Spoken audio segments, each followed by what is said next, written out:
really even there? Is there a dog? Is he alone? Is he at the airport? Is he on a fucking bus? Is he on the plane? Is there a clicking noise? There's probably a clicking noise. Is this a clip show? I don't know if it's a clip show. It's a fucking show. Just listen, goddammit. Hey, what's happening? Mike Schmidt's 40-Year-Old Boy Podcast. Let me throw this call out there right now. I know this is going out tomorrow afternoon, so it probably doesn't help in this moment. But if there's a Patch Adams out there, a doctor who's also funny and wears a clown nose, can you come and cheer up my friend Lily? Could you do that possibly? Because she just gave me a slim good body workover of what she's got going on inside of her body at this moment. And I'll tell you what, it is not pleasant for her, certainly. I enjoyed it. I liked the view. It was certainly great for her to show me. But she's like, look at this. And she pulls her shirt up. I'm like, whoa. I did not pull my shirt up, you dick. She's like, look, my rib is out. And I'm like, those are your ribs? And she's like, those are not my ribs. Stop. Eyes down. Eyes down. She's like, look at my shoulder. It's like totally up. And I go, you look a little slumpy. She's like, no, that's where that one's supposed to be. Like she's got one shoulder that's down and one that's kind of up. She's very Igor right now. Very Igor. Very, and what was it? What did he say? Marty Feldman. It was I got no body. Abby Normal. There you go. Abby Normal. That's what I meant. That was the brain. Yeah. Abby Normal's the brain. But then he went, remember, like I ain't got no body. Yeah. dead 5 weeks, then 6 weeks, and then, yeah, okay. So, hi, that's from Young Frankenstein. How are you doing? By the way, I have my own Young Frankenstein here as tremendous knockers. Thank you, doctor. All right, so I remember as a kid, like that line was the line where I was just like, yes, so perfect. That's what, underrated. I haven't seen that in a long time. Put the candle back. I could do that entire movie too. That's gorgeous. Let's do. Yeah, we should. Really, it would be better for everybody involved. Well, how's that going to help your fucking shoulder? Well, you're in a lot of trouble then. I'll tell you that. Well, no, I'll do my best to make you not laugh as much as I possibly can this show, because it's that kind of show, folks. It's somber. It's very somber here right now as we're sitting down. I'm here. I'm home. I'm back in Los Angeles. Why are you knocking shit over? What the fuck are you doing, man? I'm a cat. Well, don't do that. Can you hear the shit she's knocking over? She continues. Like a couple of weeks ago, she was here. I think you remember. She threw like chocolate bars and stationery in the garbage. She's like, whole new beginning. So I've actually made that my screensaver on my phone. Yeah, like it's literally, that's my screensaver on the phone when I look at it. There's all the notepads back. Where's the chocolate? Oh, I went out with the trash, man. I went out to the garbage. I sure did. Listen, I can't be a guy who stops. Well, no, I am stopping eating chocolate this particular week. This is the week that it all ended. Actually, no, believe it or not, because I went to Jill's and I was there for a couple of weeks, and I was doing Xmas and New Year's type of stuff for a while that stuff was in fashion, and it was in fashion, and never mind. So I was there doing that, and I'm fat, dude. I'm fat again because because when I'm with Jill, like she'll sleep. If we're not, if she won't fuck me, she's gonna sleep, and then I'm gonna lay there and eat candy. It's like terrible. And it's because she works, man. She'll work like 12 or 14 hours, and I'm just like, you can just sleep through this probably. She's like, no, I don't think I could sleep through it. And I go, well, I'm willing to let you try. Just go ahead and let me dive in here. Let's see. My goal is to make sure you don't sleep through it, but we'll see what happens. But yeah, so when I came back to town here, that was it, because that was my 2 weeks. I was like, I'll rampage like an idiot for those 2 weeks. I'll eat and do whatever the fuck I want, candy, chocolate, all that. And then I came back here, and we're done. We're not doing that. If you'll notice, which you probably will not, but my kitchen is completely clean. I came home and I went through it, but you can't even see. If you went and looked in the cabinets right now, you would go, oh my God. Because here's what I did, folks. I remember I keep talking about my house is filled with death and I've got all this nonsense here and all these things I need to get rid of. Well, I did, man. Fuck it. I went in and I went through every cabinet and I took out all of the old dishes and all the old china, all the bullshit that didn't belong to me and belonged to a previous regime. And I fucking got rid of it. And I went to Goodwill and I dropped it off and I said, here, you guys can have this. Now, let me talk about that for just a fucking second. Hey, Goodwill. Are you looking through my cabinets for real? Yeah. Okay. You didn't think I was telling the truth? Oh, wait, you're doing it one arm with the other arm hanging limply at your side? I can't move this arm at all. Oh, please. Why do you have a Conan O'Brien coffee mug? Because it was I don't know if Jimmy gave me that or who gave me that, but I somehow got a Conan O'Brien coffee mug. I remember because we got, what's funny? We bought, Jill got a Letterman travel mug when we were there. So she still drinks coffee out of her Letterman mug, but I don't know why I have a Conan mug. I don't know where the fuck it came from. I think I got it from one of the Podcastathons. I got it from Jimmy Yeah, it might have been in the gift bag or something. I don't know. But so you just looked through. Everything's there. Everything's hunky dory in my kitchen, correct? Everything's all squared away. Everything's good. Hunky and dory. Of course. That's what I strive for. I wasn't going to just do hunky in my goddamn kitchen, and I certainly wasn't going to, because I will tell you this. Initially, I just did dory. I did. I said, you know what? I want my kitchen to be dory, and I did it. And I said, why should it be named after a fish from a goddamn show called Finding Nemo? I said, fuck that, and fuck Ellen, and fuck that voice, and fuck dancing, and fuck Hillary Clinton dancing on your goddamn show, and fuck all your nonsense where you come out and you do a tap dance, and fuck my ex-wife being in the crowd and catching a cush ball, and I still have it in my house somewhere. I probably don't. I actually gave it away. No, that's the one she caught at Chelsea Handler. That's the one still sitting here, as a matter of fact. That one either. Throwing more of my shit away, are you? If you would have been here over the weekend, believe me, I threw away all the goddamn stuff from my house. I would have helped you clean your house. Well, hey, let me tell you this. I went and fucking, I went to Goodwill, right? And you didn't even look at the underneath cabinets where everything is fucking, well, you don't have to. But there was shit in there that I hadn't seen in like years. I mean, I looked in there. You know what? I actually went down there. You know what I found? The love my ex-wife had for me. So that was pretty good. I didn't realize where that had gone, but it was stored deep in a dusty cabinet. That was fantastic. These are great pans. I have really good saucepans. Holy shit. I don't use them ever. I don't cook anything, but that's the whole point. That's where things are changing, goddammit. As I mentioned, I came back to town, cleaned out my entire kitchen, fucking went to work, threw away a ton of stuff, and now I have a crock pot. I found my crock pot, found a slow cooker, and I've got my rice cooker out there. I got my egg cooker out there, and you know what I'm going to do? I'm going to start cooking. I'm going to start cooking food like a normal human being. That's right. Fuck fast food, fuck candy, fuck all that bullshit. My fridge, if you would have looked in there, it's full of yogurt and water. You're going back? Are you going back? My third time. I don't understand why you won't just sit still and listen to me and pay attention to the show, but that's fine. No, the freezer I haven't touched yet. I got to get stuff out of the freezer. But the fridge is full of yogurt. Dude, this is literally, I don't even know how long I've been telling you people what's in my fucking house. How apparently awful is that, for fuck's sake? Jesus Christ. I mean, this isn't life on Mars. This is life in my goddamn apartment. I'm not going to fucking sit here and tell you, what if I did? What if I just did a fucking roll call of everything that was here? God damn it. The point is I'm cooking now. I'm making shit, and I'm going to be a grown-up and be a human being because I am fucking crazy fat, and I need to get back in the business. I need to get back and capture my life 2016 style, right? Yes? Yes. All right. As you check your phone, and oh my God, how bad do you want to go home and fix your rib? No. I'm waiting for a text to confirm an appointment, so I just wanted to make sure I didn't miss it. Let me ask you this. Are you waiting on the man? No. Okay, I'm just checking. I wanted to make sure. I have no idea. I'm just waiting on a friend. You're not waiting on a lady? I'm not doing this anymore. What? Why would you not do that anymore? Because it's so dumb. That's what we do here.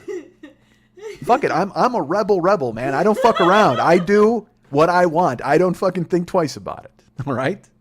And if anybody doesn't like it, fucking ashes to ashes. Don't care. So, I need to lose weight. That's the thing is I'm back over 300. I'm back over 300. I'm right on the precipice. I'm close again because I get down to 254. So I put on like 40 pounds in a fucking year, and it's like, and that's not good because I gotta fit into my blue jeans. So are you happy or are you sad? Because people usually eat because of one or the other. I just fucking eat. I'm just a monster. I'm a bear. I don't know. I'm go watch The Revenant and watch me beat up Leonardo DiCaprio a couple of times because that's me, dude. I happen upon something and I shove it down. Congratulations. The residuals will be great. I hope so. Let's see them coming in. But no, that's the deal is I find comfort in it. I shouldn't, but I do. And I did. I talk to Shannon about it all the time. One thing I told you, like Shannon had no, she may be a terrible therapist when I really think about it. Because I'll say something and she'll double take and go like, we didn't talk about that ever. You know what I mean? Like, I think I mentioned that I weighed 500 pounds one time and she just kind of looked at me like, what? I said, yeah, I got tons of food issues and all that. So, I weighed 500 pounds and I've lost weight back and forth. And she's just like, yeah, we should probably talk about that. I'm like, all right. We don't need to talk about that's that. a good Let's idea. Just keep talking about this. Because that would be dealing with an issue. So, tell me about Goodwill. I had to go to, so, all right, it's funny you would fucking ask that. Dude. I went to Goodwill over the weekend and I brought him a bunch of stuff, plates and nonsense and bullshit. And I show up because there's a couple, obviously, because fucking America is buying leftovers. So I go to this fucking Goodwill. That's it. That's it. Nobody can afford anything new anymore. Only the rich. Literally, we have two separate classes. We've got the rich, and then we got the people picking through bins of old shirts. That's who the fuck we have. We've got rich people who have sets of sterling silver, and we have poor people eating off other people's old spoons. That's who we have. There's no more middle class. There's no more healthy middle class in this country buying their own spoons. No, we've either got real new spoons or hand-me-down spoons. That's all we've got. That's it. We are a nation of people wearing someone else's shoes. No one likes it. You think you're being like a thrifty hipster or something by going to a resale shop? No, you're just a fucking hobo. That's it. It's not true. It's totally true. Fuck you buying an old dress. There's nothing wrong with buying used There's clothing. everything wrong with it. It's terrible. Somebody came in that clothing. Do you really want to put that on? No, I don't think you should. Fuck, man. Wash it first. No, I don't care. It doesn't matter. They're still in there. Their essence is in there. You still got a cum ghost lurking. I don't want that fucking happening. God damn it. This reminds me of your couch full of asses. It's true. I will never buy a couch in an IKEA that's like a display couch because it's just full of the asses of the millions of people who've walked through and sat in it. That's it. It's terrible. I don't want to have somebody else's ass groove in my fucking house. Why do you think that's a bad thing? I don't understand how that's a bad thing. Oh, you don't want to wear somebody else's cum-soaked clothes? Well, what are you? Well, aren't you la-di-da? I Aren't don't you? want to wear them while they're cum soaked unless I was there when they became cum soaked. La-di-da, with you with your pinky in the air, not wearing to wear a sperm-covered shirt. Well, sorry. I have standards at some point. Look, now, let me tell you this. I have worn a sperm-covered shirt, certainly. Thankfully, it was my own, so I did not have to have the same sort of policy against wearing it as I do now. I have a photo. You want to see? No. Oh, okay, just checking. I don't understand. Well, that's fine. I mean, look, and if that's for you, if that's what you like, go for it. I don't care. If you want to wear cum-covered clothes, that's all on you.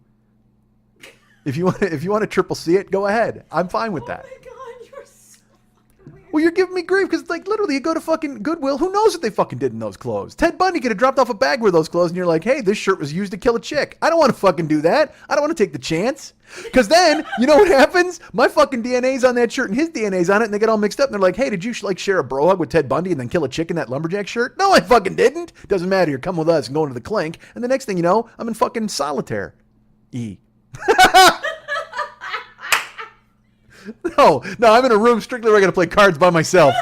That's a new wing in the prison. They got Gen Pop, and then they got Solitaire, they got War, they got Uno. I want to be in the Uno jail. Oh, what are you in for? Well, that's a murder. How long are you in for? I drew 4. Terrible. All right, so. However, if you send me to Uno jail, you know what I do? I play reverse. Walk right out the fucking door. That's exactly how it works at Uno jail. Don't try to tell me. Damn it. So, folks, my kitchen is square, and so I load up the bins. I should tell you this. At my house, I've got some bins. All right, I've got some plastic things. A lot of them are full of recycling right now. All right, so I had to empty them to put the dishes and all that bullshit in there. But the first trip, I have a big cardboard box from when I bought an air mattress. When I realized I had a girlfriend who couldn't sleep on the floor. So I'm like, hey, you know what? Why don't I go ahead and split the difference and buy a fucking balloon for her to lay on? God damn it. Who the fuck would ever fuck me? Honestly, I don't understand it. There's no way anyone should ever fuck me. I have a parade float in my living room. That's it. That's all I have. My living room. Actually, it's in my bedroom. Where are you going? Are you going to look at that now? Yes. It's the best balloon bed you'll ever buy. It's certainly top of the line, and I spent top dollar. But at the same time, it doesn't seem to be really appealing to. And she's wonderful about it. But then she wakes up and she's bent like a question mark. I think it doesn't look bad at all. I think it would actually be a pretty good bed. Well, it is for like a person to sleep on, yes. But I mean, again, I'm just indigent. It's just awful. It's like buying secondhand clothes. I sleep on a balloon, for fuck's sake. I can't pretend that I'm proud of it. No, I want a big ass bed. I want a headboard to bang your head into, all right? I don't want to just have a fucking balloon, although I'll pop the balloon. If Jill and I pop the balloon, I'm in. Boy, we fucked a headboard up once in Chicago. Okay, God damn it, that was great. No, it's actually a great, like, literally, she'll tell that story with, like, a smile. Like, she'll just be like, I'm like, yeah, we almost knocked the phone off the fucking table. The phone came off the cradle, and I had to put my hand on the top of her head, that was what kept banging into the headboard. God damn it, it was awesome. All right, hi. Tell me about your box. I was. Oh, you mean the Goodwill box? Oh, okay. I got confused there. I'm sorry about that. So, oh no, rib hurts? That's okay. By the way, that's where I rent all of my pork products. Rib hurts? Yes. Fuck Rib Avis. So I have bins in my home. What? Are you going to be mad every time I make you laugh? That was really funny. I hope you're in a lot of pain. So, So I got bins. So, but the first trip, I have the box from the balloon bed, and I'm like, you know what I'm going to do? I'm going to use that. I'm going to fill it up with merriment and dishes, and I'm going to bring that over to fucking Goodwill. So on my Saturday, I fill it all up, I pack it in, and I get it out to the car, and I go to Goodwill, which is there's Blue, the racist bartender. He just looked at it and saw me talking on the microphone. I wonder if he thinks that's weird. But he asked me, you met him 2 weeks ago? Yeah. No, 3 weeks ago. Yeah. And he's like, hey, is that your sister? Yeah. I said, basically, yeah. Basically, yeah, essentially, really. I mean, don't put us to a DNA test or anything, but the rest of it, yeah, essentially. So I filled the box to bursting with all sorts of and it's funny because, my ex-wife had tons of china and plates and shit that she didn't take, as we've talked about. She skulked out of here with a pair of socks and a fucking shovel. I mean, it's all she took when she fucking bailed. She came back with the cops to make sure she got a rice cooker and my fucking Monty Python DVDs. That's it. We've talked about this a million fucking times. Do you think she just watches them? Do you think she literally that's all she does? Because I have no fucking clue. I mean, again, I just imagine she sits there just watches the all Monty day Python watching DVDs. them. And but knowing her, huge smile. Like literally, because she was that. She's eating rice. Well, because she forgets, literally, she doesn't know from yesterday. Like, she fucking forgets everything that's ever happened. That was her whole trip, she woke up the next day and it's like, all right, today's going to be cool. And then she'd go to sleep and she'd be like, all right, today will be fine. Like, she fucking completely forgot about the previous, First dates? or at least that's the way she was around me. I mean, because again, she probably realized, that motherfucker is crazy. I need to do everything I can to be as happy as I possibly can so he doesn't act like a fucking psychopath. I don't know. I have no clue. I picture her eating out of the rice cooker watching. But yeah, exactly. Just she heats it up and then just pops the top of the steam in the face and then chomp, chomp, chomp, chomp. Yeah, of course. I hope she's happy. I hope everybody's happy. I hope everyone in the world is happy, right? Don't you think? Mm-hmm. That's all I want. I think in a divorce, if you get Monty Python and a rice cooker, that would be the perfect parting gift for any divorce. Well- Here, go be happy in your new life and have some rice. Well, that and the memory of 20 years of disappointment. So good for you. If I'd left my last marriage with Monty Python DVDs, it would have been a better breakup. You should watch The Minister of Silly Walks while you're wondering about the Minister of Silly Marriages. You should. So anyway, so I bring all that stuff. I load it up, and because she had, like I said, she had really nice plates and all that kind of shit. But then she had I found shit where I'm just like, why the fuck? She had she had a Mickey Mouse pie pan, shaped like Mickey with the ears and everything. And I looked at it. And I mean, I don't even know when it ever came into play. But she was one of those people who would just grab shit and just throw it in a cabinet. You know what I mean? Did you ever have a Mickey Mouse pie? Fuck no. I had a Mickey Mouse pan. But she never made you a cake or a pie? Oh no. shaped Mickey Mouse? No, I think it was a pizza pan. I think it was like that thing. It was look like, you know what cookie cutters look like? Yeah. Imagine one gigantic, like it was for like a 16-inch pizza. It looks like that's what you do is you would cut it out, and then you'd make a Mickey Mouse pizza head. That's hysterical. Which was my wrestling name for a long time. Mickey Mouse Pizza Head. Actually, that sounds like the worst insult that a kid would call you at Disneyland. If you cut in front of him in line, you Mickey Mouse Pizza Head! All right. So I had to bring all this shit over to Goodwill. Huh? Ding dong. Ding dong. I had people yelling at me last night. I know. I know. So weird. It made me laugh. Sure, of course. So I walked in. I walked to. I shouldn't say I didn't even get to walk in. There's a Goodwill close to my house. There's a couple that are equidistant from my house. There's actually 3, but I go to the one that's over by my You're the one that doesn't buy secondhand clothes. taco joint. Why the fuck would I buy secondhand clothes? Look how popular they are. They're So- free. Yes, because everybody's poor. No thanks. All right. Although I guess technically when you're buying jeans, someone's tried those on as well. There's been balls in those jeans. That's why you got to wash everything you buy no matter what. Yes, you do. But nobody came in the jeans at Macy's. How do you know? Other than myself, of course. I'm so excited to buy these jeans. Oh my God. I couldn't help it, man. I just went off. Bang. I was at Macy's over the holidays, doing some shopping, and I was in the couture section, if you will, and I was looking at ladies' dresses and things. And Find any that fit? well, we didn't get that far because 4 dudes lined up to measure my inseam, and I'm like, all right, take care of yourselves, fellas. There are a lot of gay dudes at Macy's selling dresses. That's all I'm going to say. I guess if you're a gay dude, that's your deal. I mean, you're called into action. You want to go ahead and be Stop selling. before you become awful. Well, I'm not being awful at all. I'm saying, to me, like, wouldn't, like, if you were a dude, like a gay dude, wouldn't you want to sell suits to other dudes? You'd go, man, you look sharp in that suit, and then get a fucking boner. Like, I mean, if you want to, why are you selling ladies' dresses? Unless you're fascinated with ladies' stuff and clothes, I suppose.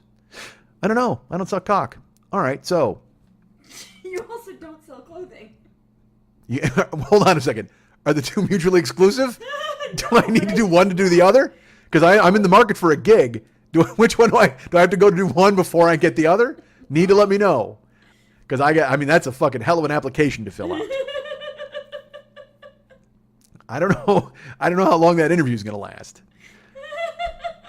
All right, so I load up the balloon box full of dishes, and I go to the Goodwill. There's, like I said, the one I like to go to is close to my taco house and my pasta house. I have a spaghetti house I like to go to and a taco house. They're right on the same block. They're like 4 doors away from one another. I enjoy that. So I pull up into this Goodwill, and I've been to this Goodwill before. All right, when I took out the other pile of her shit that I had to get rid of and, sobbed.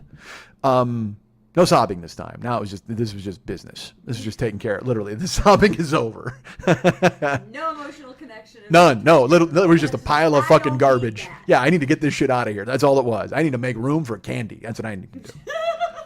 That's why I clean up my cabinets. I just stocked them with Hershey bars. So I went and I filled up the fucking balloon box, and I show up at Goodwill, and they come out with the blue bin. You know, the blue bin that they have giant blue bins, and they come out to a woman's car. And she was parked, and she pops her trunk, and she's got bags, like grocery bags full of whatever the rich people don't want. So they're taking it out of her Mercedes, and they're putting it in the blue bin. And literally, there's like 2 people waiting on her, almost hand and foot. Like, oh, please, no, please don't do anything. We'll take them. Oh, we'll take this. We'll take that. Would you like a receipt? You can fill in your own amount and all that. So I pull up, and I pop my trunk, and I open it up, and there's the box of the past, the box of memories I'm getting rid of, the box of garbage, essentially.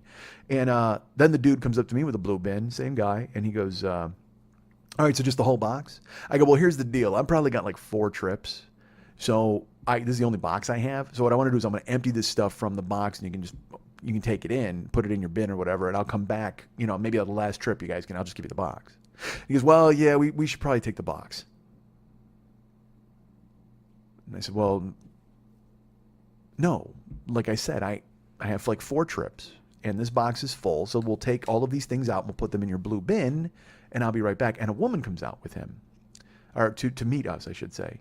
And she says, what's going on? And he goes, well, he has stuff, but it's in a box, but he doesn't want to give us the box. And I said, well, I don't want to not give you the box. I mean, look, I thought Goodwill was dealing in merchandise for the unfortunate. I didn't know that you were also giving away the fucking cardboard boxes to the really unfortunate. And the woman says, yeah, we're going to need the box. I said, I don't understand. Why do you need the box? I have things in here to give that you're going to sell or whatever you're going to profit from. I don't know. I go, but I just want to take them out and put them in the bin. I said, I've been here many times before. I've brought books and cassette tapes and fucking cords and silverware, and everybody just put it in the blue bin. She goes, yeah, but you know what? We really need the box. It just helps carry it in. I go, you have a bin!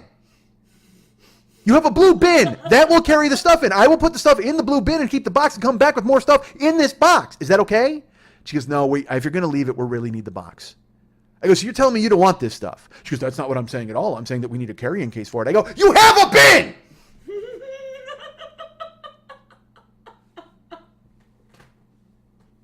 And she goes, well, it would just help us if you gave us... I go, forget it. Forget it. She goes, what? I go, forget it. Poor people don't need plates today. Bye. Close my trunk, and I just pull in, and they're looking at me like I'm nuts. They're looking at me like I'm fucking nuts. You got to be kidding me with that shit. I'm crazy because you're lazy? Motherfucker, I will put it in the bin. These are nice plates. This is China. I gave up 20 years of my life for this fucking China. And you'd prefer people use fucking Chinette because you don't want to carry it in the fucking building? You got to be kidding me. I'm a charitable motherfucker. Girl pulls up in a Mercedes. 3 of you are out here shining her fucking shoes, licking her boots, and taking out her fucking bags or whatever the fuck she's giving away. Crepe paper or fucking nonsense. I don't know. She could have given away her old fucking water bills to fucking put on somebody else's house as wallpaper. I don't fucking know what it was, and I don't care. But you catered to her ass. You practically kissed her. I walk out. No, we're going to need the box. You're going to need the fucking box? Get the fuck out of here. You You got bins, motherfucker. Don't even think about it. So fuck it. Poor people don't need plates. Done. Bye. Slammed my trunk and drove the fuck off. Oh my God. Fuck yeah, I did. Yeah, I did. Sorry, poor people. Sorry you continue to eat soup from with your hands. What did you... Because fuck them. I would rather go out and pass one plate each to the homeless myself. You want the box. Get the fuck out of here, you want the box. It's not unreasonable. Bullshit. You got bins.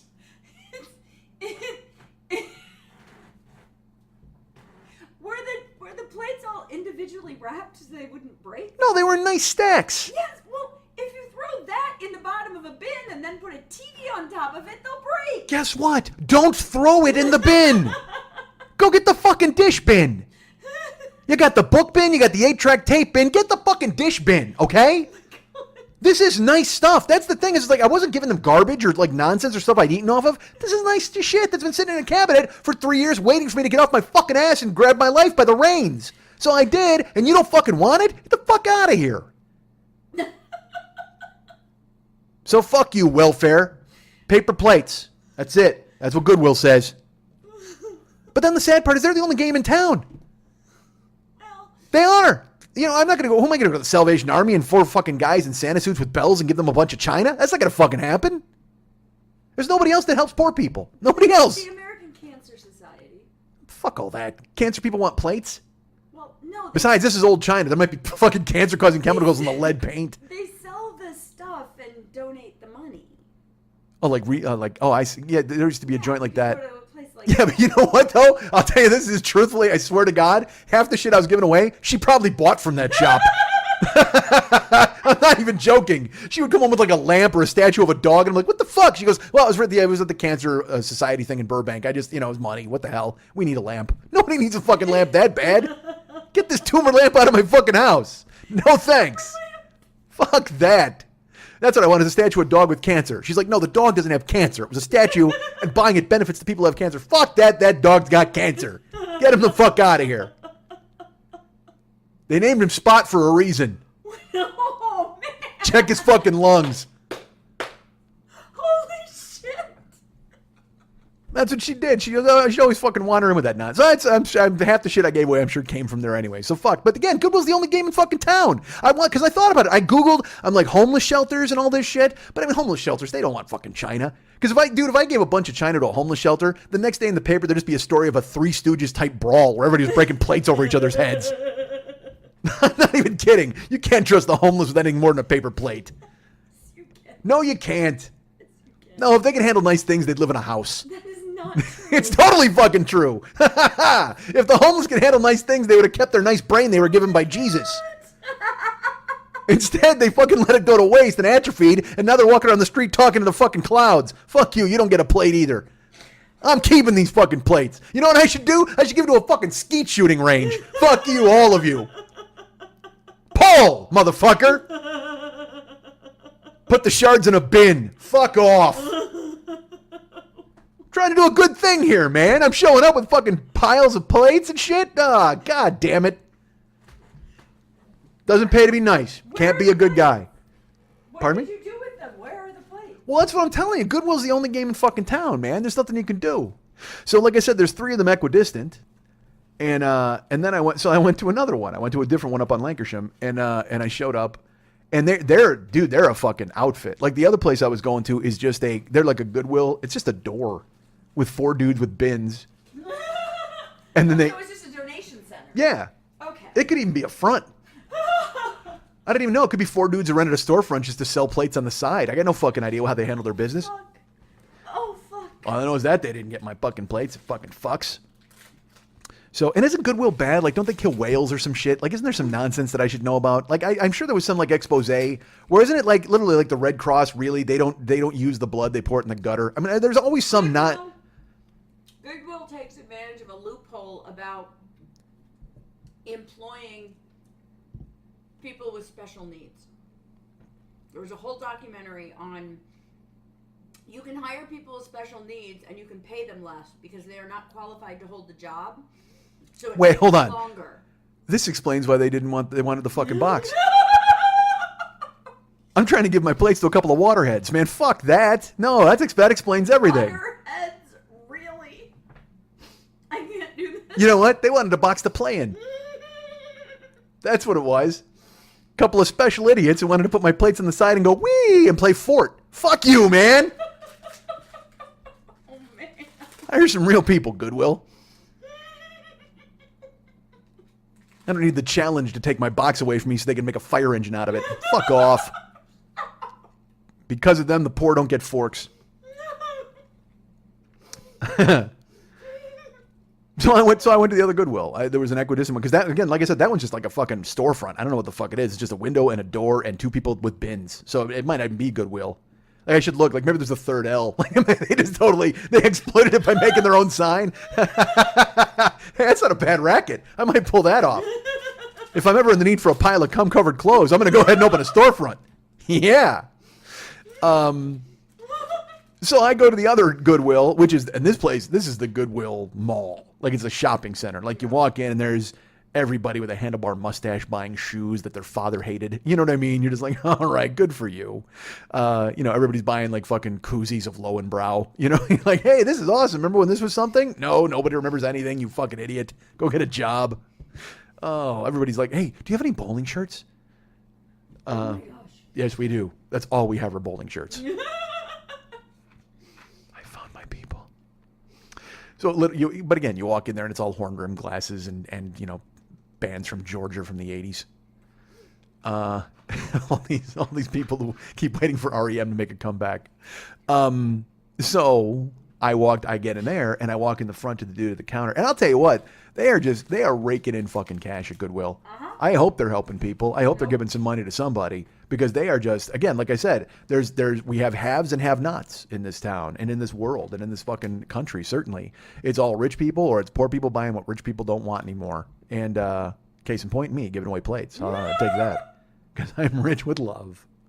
So I go to the fucking Goodwill and I walk to the dude at the counter. I go, hey, man, I got a bunch of stuff for you guys. Like, where do I take it? He's like, go around the back.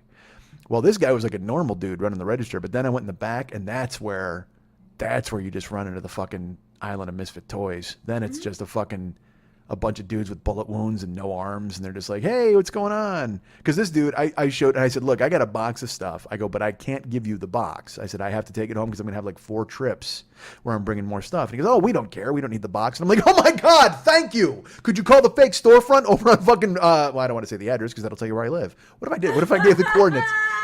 Because I said they're equidistant. You could put in the Goodwill in Lancashire and then the Goodwill at the other joint and go, Mike's right in the middle. There he is. Not that it fucking matters. Who cares? What are people going to do? Come by here? I don't have any more plates to steal. You're going to come show up? Sure they are. Luckily, the security here in the building is very crack security. Yeah, I know. So I go there and so I go around the back and I said, so I have this stuff, but I want to put it. And he goes, oh, no problem. I'll just bring over a bin. I'm like, yes, exactly. I'm the talent. All right. I should just be able to put shit in a bin and drive away. Let me keep my balloon box. And I look at him and I pulled the big box out and I put it on the ground. He's like, actually, can you bring it inside and we'll catalog it and then we'll put it in the bin? I go, great. I go, well, do you want to grab this or you want me to grab it? He goes, well, actually I work here because I can't hold on a real job because I'm physically incapable of any labor. There you go. That's what And I I was went, telling you. I go, so I'm carrying the box? He's like, if you don't mind. And I said, yeah, no, all right. Yeah, I guess so. And I'm like, what a fucking racket this whole joint is. Like, literally, it's like the one place doesn't want him, and then the other one makes me carry him inside with, like, catalog all the shit, and I got to carry boxes. I mean, what are you doing back here in your windbreaker and your useless arm? Get the fuck out of here. I don't need some weird Vietnam vet taking my plates. Oh, man, I don't know. I don't know what I thought I was doing or what good I was going to do. And part of me... And well, I will tell you this. All right. So after that shit hit the fan at the other Goodwill, what did I do? I got on the phone and I called Lily like right away when I'm driving. I'm like, you're not going to fucking believe what just happened. And she said, what? I said, I went to Goodwill to drop this shit off and they don't want it. And she goes, what do you mean they don't want it? And I explained to her what happened. And she goes, that sounds like they wanted it. No, yeah, but they fucking didn't want it. They wanted to keep the box. And she goes, why are you angry about this? And I said, because fuck them. Why are they going to fucking take my box? I said, I got 4 trips, so I'm going to fill my fucking trunk with a bunch of... And she just goes, dude, you are living in anger. And I'm like, hi, I'm Mike. Did we just meet?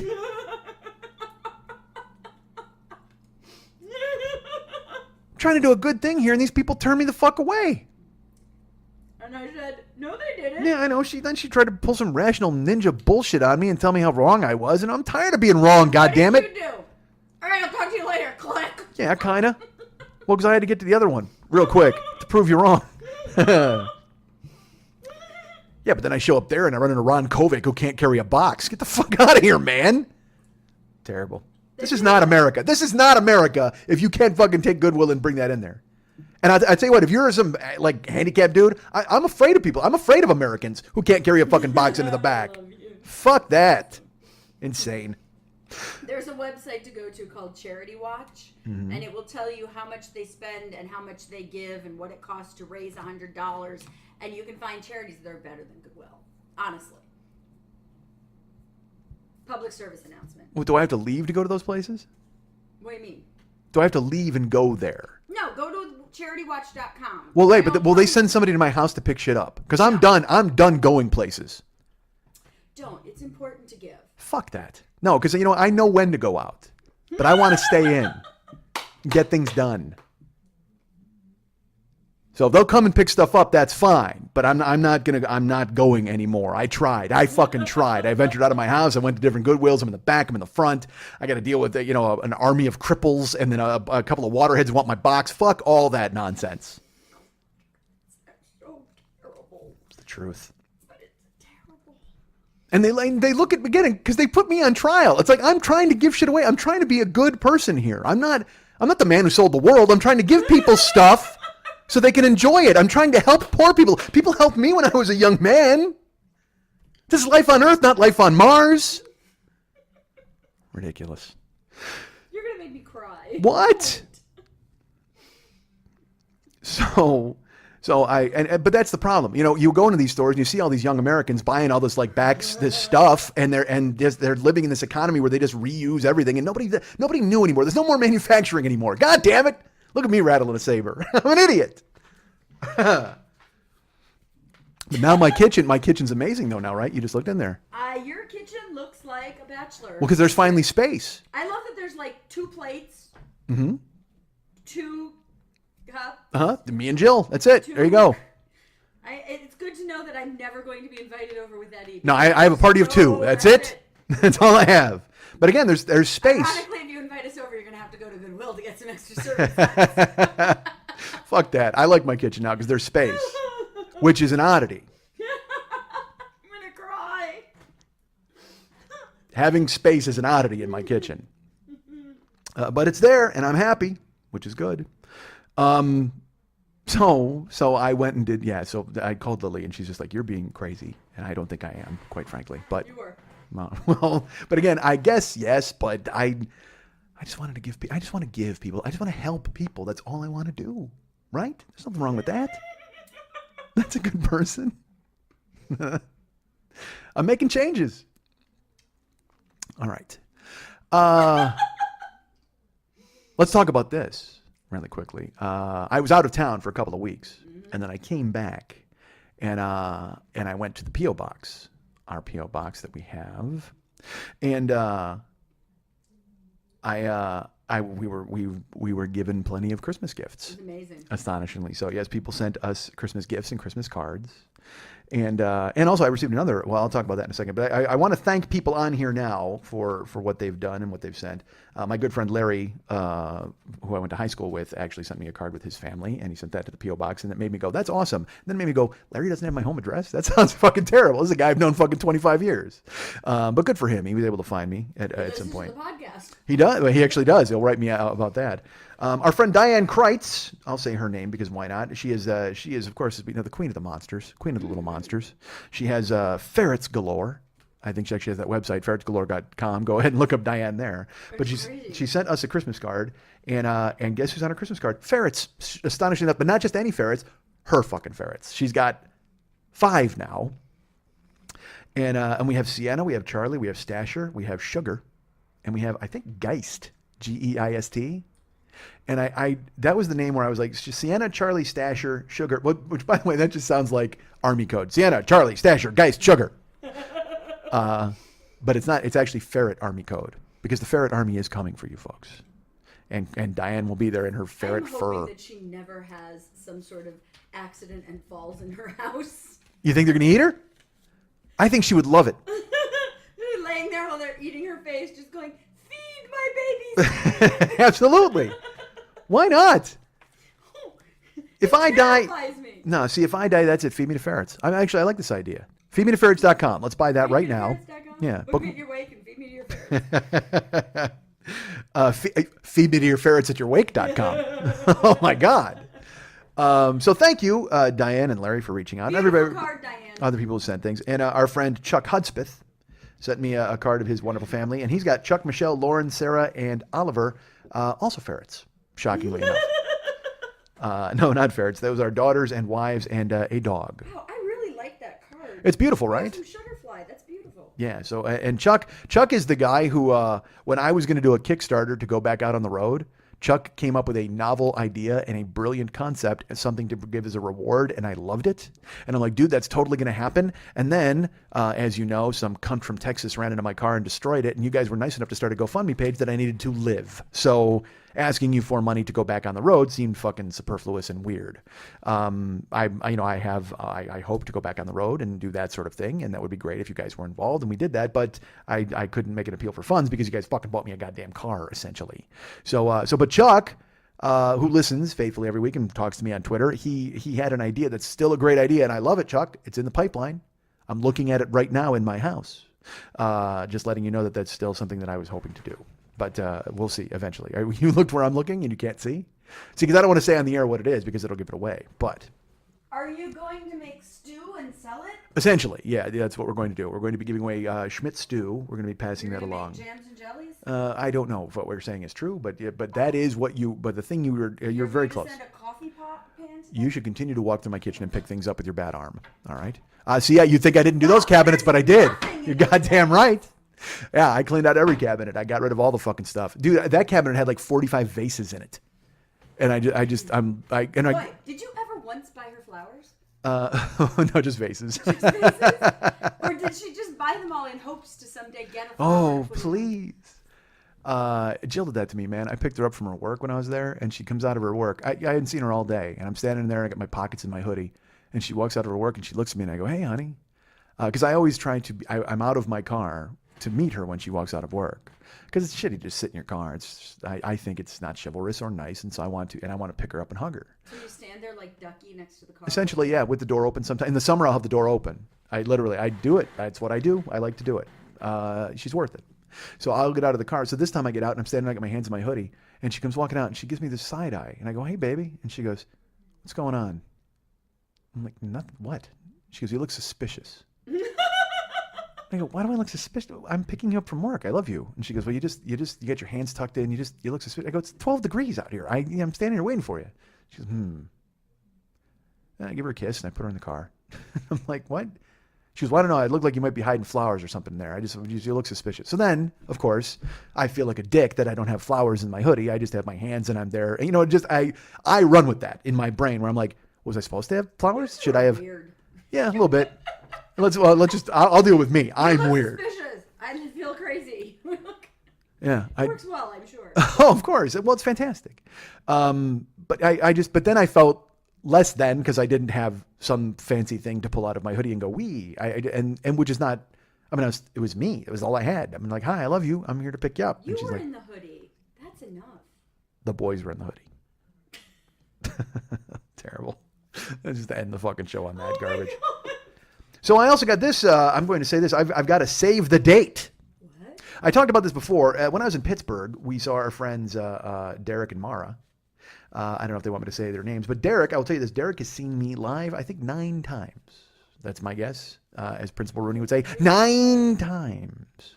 Derek, so happy. They're very happy. That's Derek and Mara, and they're getting married. And they mentioned in Pittsburgh they wanted Jill and I to come to their wedding. And I said, "Well, hey, man, here's my address. Just send me something whenever it's going to happen." And so now I come home from the holidays and I find an envelope addressed to Mike Schmidt and Jill Bublitz. And it is a save the date for this summer for their wedding. And so I'm excited. And I don't think I'm supposed to RSVP just yet. You're pointing at stuff. What are you pointing I'm at? looking at where it is. That's doable. Well, of course it is. It's very doable. So I would, Derek, dude, if I said it wasn't doable, I'd be a cock because fucking Derek, he lives in Michigan. I think he's seen me in Cleveland, in Pittsburgh, in Boston. I mean, that dude just fucking travels to come and see me. So if he was getting married in fucking Haiti, I would have to go. I would be very worried about all of us catching AIDS, but I would still go. What the fuck is wrong with you today? Haven't you been to Haiti? Are you kidding me? I'm surprised that trust me, in like 20 years when every Major League Baseball player is HIV positive, it's because they're playing with Haiti-laced baseballs that are covered in AIDS. Haiti is like filled with AIDS, right? No. Oh, all right. I'm thinking of somewhere else. Yeah. Belize? I want to go to this wedding too. Can you RSVP for 3? Of course you can go. If you're being serious, yes, I'm sure Derek would love that. I gotta check the date. Oh, I would ruin this wedding. I would ruin anything. I'm a terrible person. This would be fun though. Yeah. Well, yes. Even if I don't go to the wedding, let's go. All right. Well, I'm going. I like going there. As far as I know, I'm going. Okay. I believe that Jill and I will be going to that. But right now, as of this moment, 2016, the year of our Lord, I'm saying that I'm in. I don't know if this counts as an RSVP. Lord. 2016. The year of the Lord. How about that? I just have the year. No, it's 2016. All right, fine. Well, you do it your way, I'll do it mine. Okay. So I got another card. I got a Christmas card from our friend Meg Sweet. Now, Meg has sent us things in the past that were iffy. And not iffy to me, but other people would be like, they would send she sent breast milk lollipops, I believe Meg did. And fashioned out of her own breast milk, which is that was the weirdest thing for me. Why? Weird. Why did she send them, or why was it weird for me? Why is it weird for you? Just because sending me something is awesome, but going through that much trouble to actually make lollipops out of your own breast milk and then send them to me, that seems like a lot of effort and work. It makes me feel like I don't do enough to earn that sort of attention. So good for her. I'm glad that she stepped up and she was able to do that and give us breast milk lollipops made from her very own breast milk, which was, again, an astonishing achievement and feat. And I thanked her for it, and that was nice. Yeah. So, and I don't know how you top that. Oh, I do. Until you send me a Christmas card. Well, here's the Christmas card she sent me. It's a pretty cool Christmas card. And it was thick, and I couldn't figure out what was inside it. So I opened it up, and it's got a little cardboard guy in there. And you open it up, it's got a picture. It's got a sticker. And I can't, this sticker is so weird. It's, Superman is fighting somebody in this sticker. And Superman is in, some dude is kneeing Superman in the liver and punching him in the face. And Superman is he's a bloody mess. I mean, he's really getting hammered by this dude who looks like a sultan or something. He looks like a pro wrestler or an MMA guy. And he's thumping Superman, and he's going to town on him in a fight. So, and I'm like, well, that's cool. I've always wanted a sticker of a bloody Superman. And I opened the card, and here's what it says. Mike, Merry Christmas and a better, brighter new year for a happy holiday from Meg Sweet. And then she wrote this. I saw the enclosed sticker and immediately thought of you talking about Superman being raped. I can't believe I just wrote raped in a Christmas card.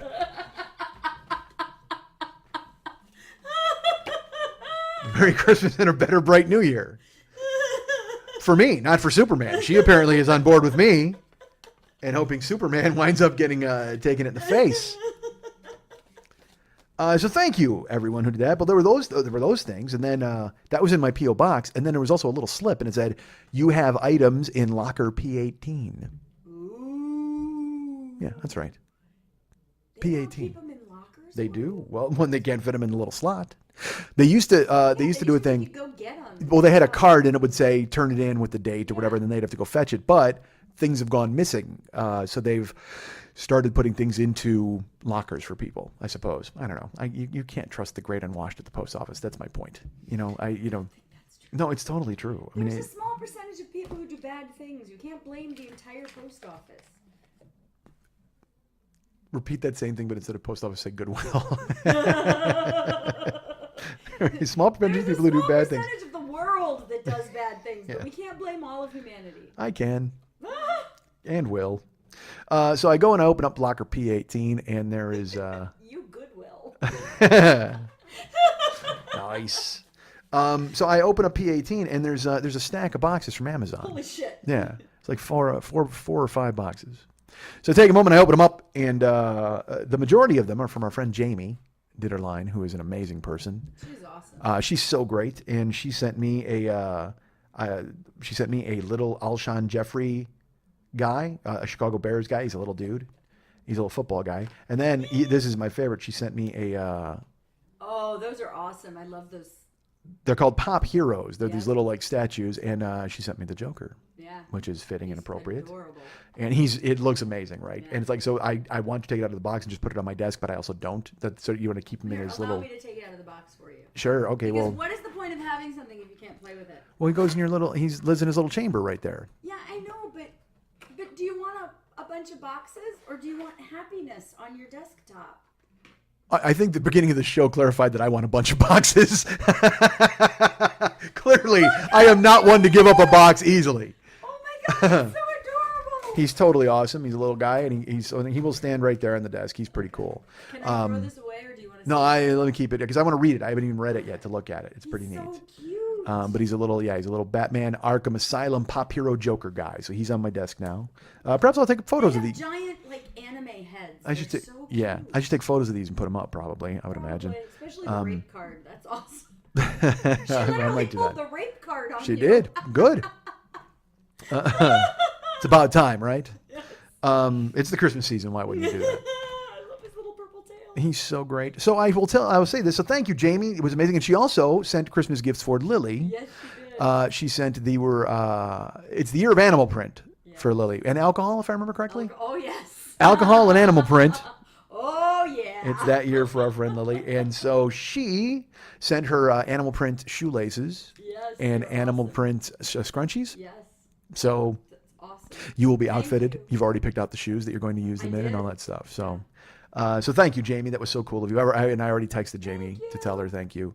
And I will say this: there was one other box from Amazon, and addressed to Mike Schmidt, and I opened it up, and it is. I will tell you exactly what it is: a Sunrise Pro safety knife sharpener with a suction pad.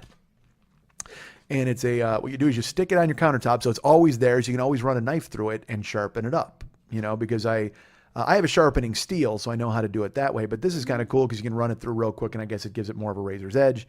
And I don't know if I've talked because I think I talked about how Jill had terrible knives on the show, like whenever I cook at her house. So we actually bought like a set of Chicago cutlery for her house, and I have a set of Calphalon, I don't remember which, but I have a butcher's block with a ton of knives here, because you have to have good knives if you're doing anything at all. You have to have good knives. Just ask the Manson family; they will tell you if you need to do anything good, you have to have good knives. So I received this knife sharpener, and I don't know if it's for me or for Jill or what. So I open the box, and there's nothing in the box other than the knife sharpener and those little puffy air bubble things that Amazon uses. There's no note, no card, no thank you, no gift receipt. There's literally no paperwork at all. Oh no. So we just received some anonymous knife sharpener. And it was funny when I texted Jamie to thank her for her stuff. I go, "Did you send a knife sharpener?" She goes, "No, I did not." And I'm like, "All right, somebody did." And there's no fucking clue. Because look, I love Amazon, and we all know we love Amazon because you can use our Amazon link and buy things and send it off to everybody. That's super cool. But sometimes they are in their haste to meet their Prime orders and to get shit out the door. They'll just send stuff and you'll be missing stuff, or there won't be any paperwork in it.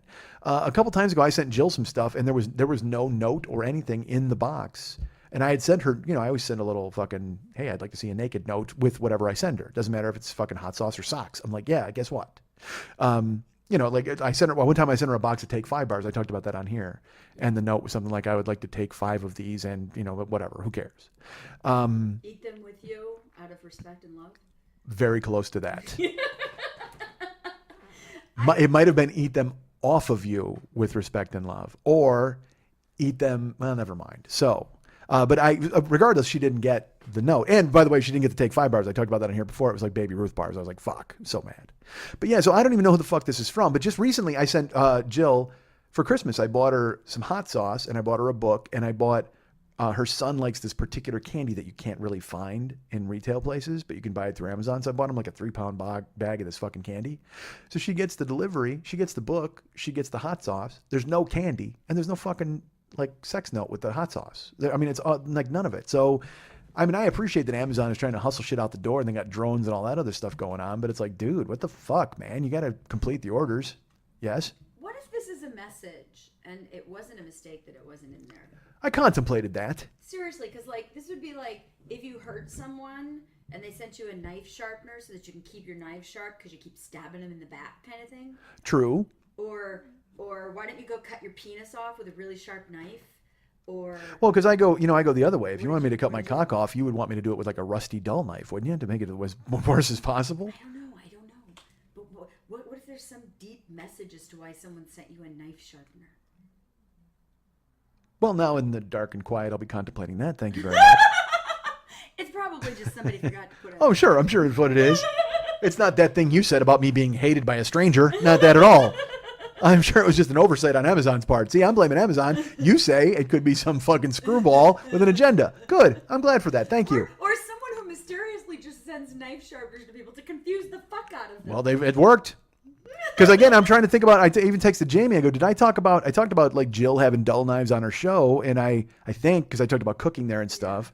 And actually, I actually cut myself the other day making a salad at her place with one of the new knives. I was like, God damn it, dude! There's nothing worse than like when you cut yourself cooking and then you bleed on the food. You got to throw it out.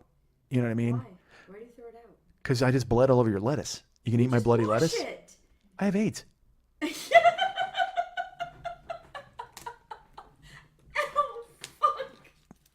I gotta look. No matter how good I would eat ranch dressing off of anything, but not Hep C. Are you from Haiti? I've played baseball. I've handled a baseball. I caught a foul ball at a game last year. I got AIDS. Thanks, Haitians. This is not how it works. Totally how it works. Fucking Haitians. They hate us, man. They're totally stitching AIDS into the baseballs. So when they always say tear the cover off the ball, you don't want to do that. You'll infect the entire ballpark. Microbes of AIDS. Haitians are putting it on there. So when they say the ball is juiced, yeah, it's juiced with AIDS. That's why the ball carries out of the goddamn stadium. All right. So thank you for all of your gifts and everything that you sent us. That was super cool of all of you. Thank you. I guess I should just put up pictures or whatever and that sort of thing. Get people on board. I'm glad Lily made it out today because she's been laid up for a couple of days. Yesterday, as you may or may not know, was our friend Lily Von Stup's 50th birthday. Hooray! She celebrated it by texting during the show. All right, so this is the part where I'm talking about you. You might want to put your fucking phone down. I'm sorry, I didn't know you were about to talk to me. I told you there was a thing I had to deal with. I know, but it just showed up now? Yeah. The fuck is wrong with those people? Don't they realize there's a show going on? Well, good for you. Well, happy birthday. Thank you. Sure, and you're so 50 now. And as we all know that there's the huge Angus Powerball jackpot that is lurking right now. So that would be a pretty cool birthday gift if you were to win that, right? Wouldn't that be an amazing thing? I think that would be, mathematically and statistically just a fucking phenomenal freak of nature if I won that lottery. I don't know that it would be a birthday gift, but it sure would make hitting 50 a lot more fun. Of course. Wouldn't anything, I would think. I'm hitting the trail of, bursitis and ribs out and arthritis and knee surgery needed and all of these things. And that would help. You just put an extra syllable in arthritis. Did I? What did you I said say? arthritis. I said arthritis. Like he's a dude. Yes. All right. Well, I'm gonna say this now. I went out and bought my Powerball tickets today while you were on the phone dealing with a thing. Because everybody in the world is offended by everything in the goddamn planet, and that's fun. I'm enjoying that. It's difficult, but it's life. Yeah, but you dive in with elbows swinging. Like I run away. Like I don't want to explain to everybody why they shouldn't be offended about everything that fucking happens. I know that's silly. I don't ever tell anyone why they shouldn't be offended. I tell them why I think they may be overreacting. And I listen and I carry on a conversation, and sometimes I'm right, sometimes I'm wrong. Yeah. It's like you overreacted a little bit about the box. You had a plan and an agenda, and they were like, it would be easier for us if we had a box, and you got angry. Don't care if it would be easier for you. Yes, but again, it would be easier if poor people just had dishes and they didn't have to come to your fucking joint. But again, it's the way two different people see things differently. Oh, you pretty things! Don't give me that hard time. It's life. It's not even just that people are offended. It's that we all have the right to lead our lives the way we want to lead them. Fuck all that. Anyway, so you're turning 50, and I'm throwing this pledge out there right now. I'm going to do this because everybody does this, and it's silliness. But why not? I'll do it. I bought my Powerball tickets today, and I will say this: if I win all of it, I mean, I can't look. I can't be What one if of. you win a split of it? Well, no. If me and 1.3 billion people win $1, then this is null and void. But if I win like how much? Well, what would be an arbitrary amount? We'll say. Well, anything over X. All right, anything over. If I win anything over $5 million, That's a reasonable number because that's right. a lot of money. it is a lot of money. And that way, I will say this: everybody who donates to the show will get $10,000.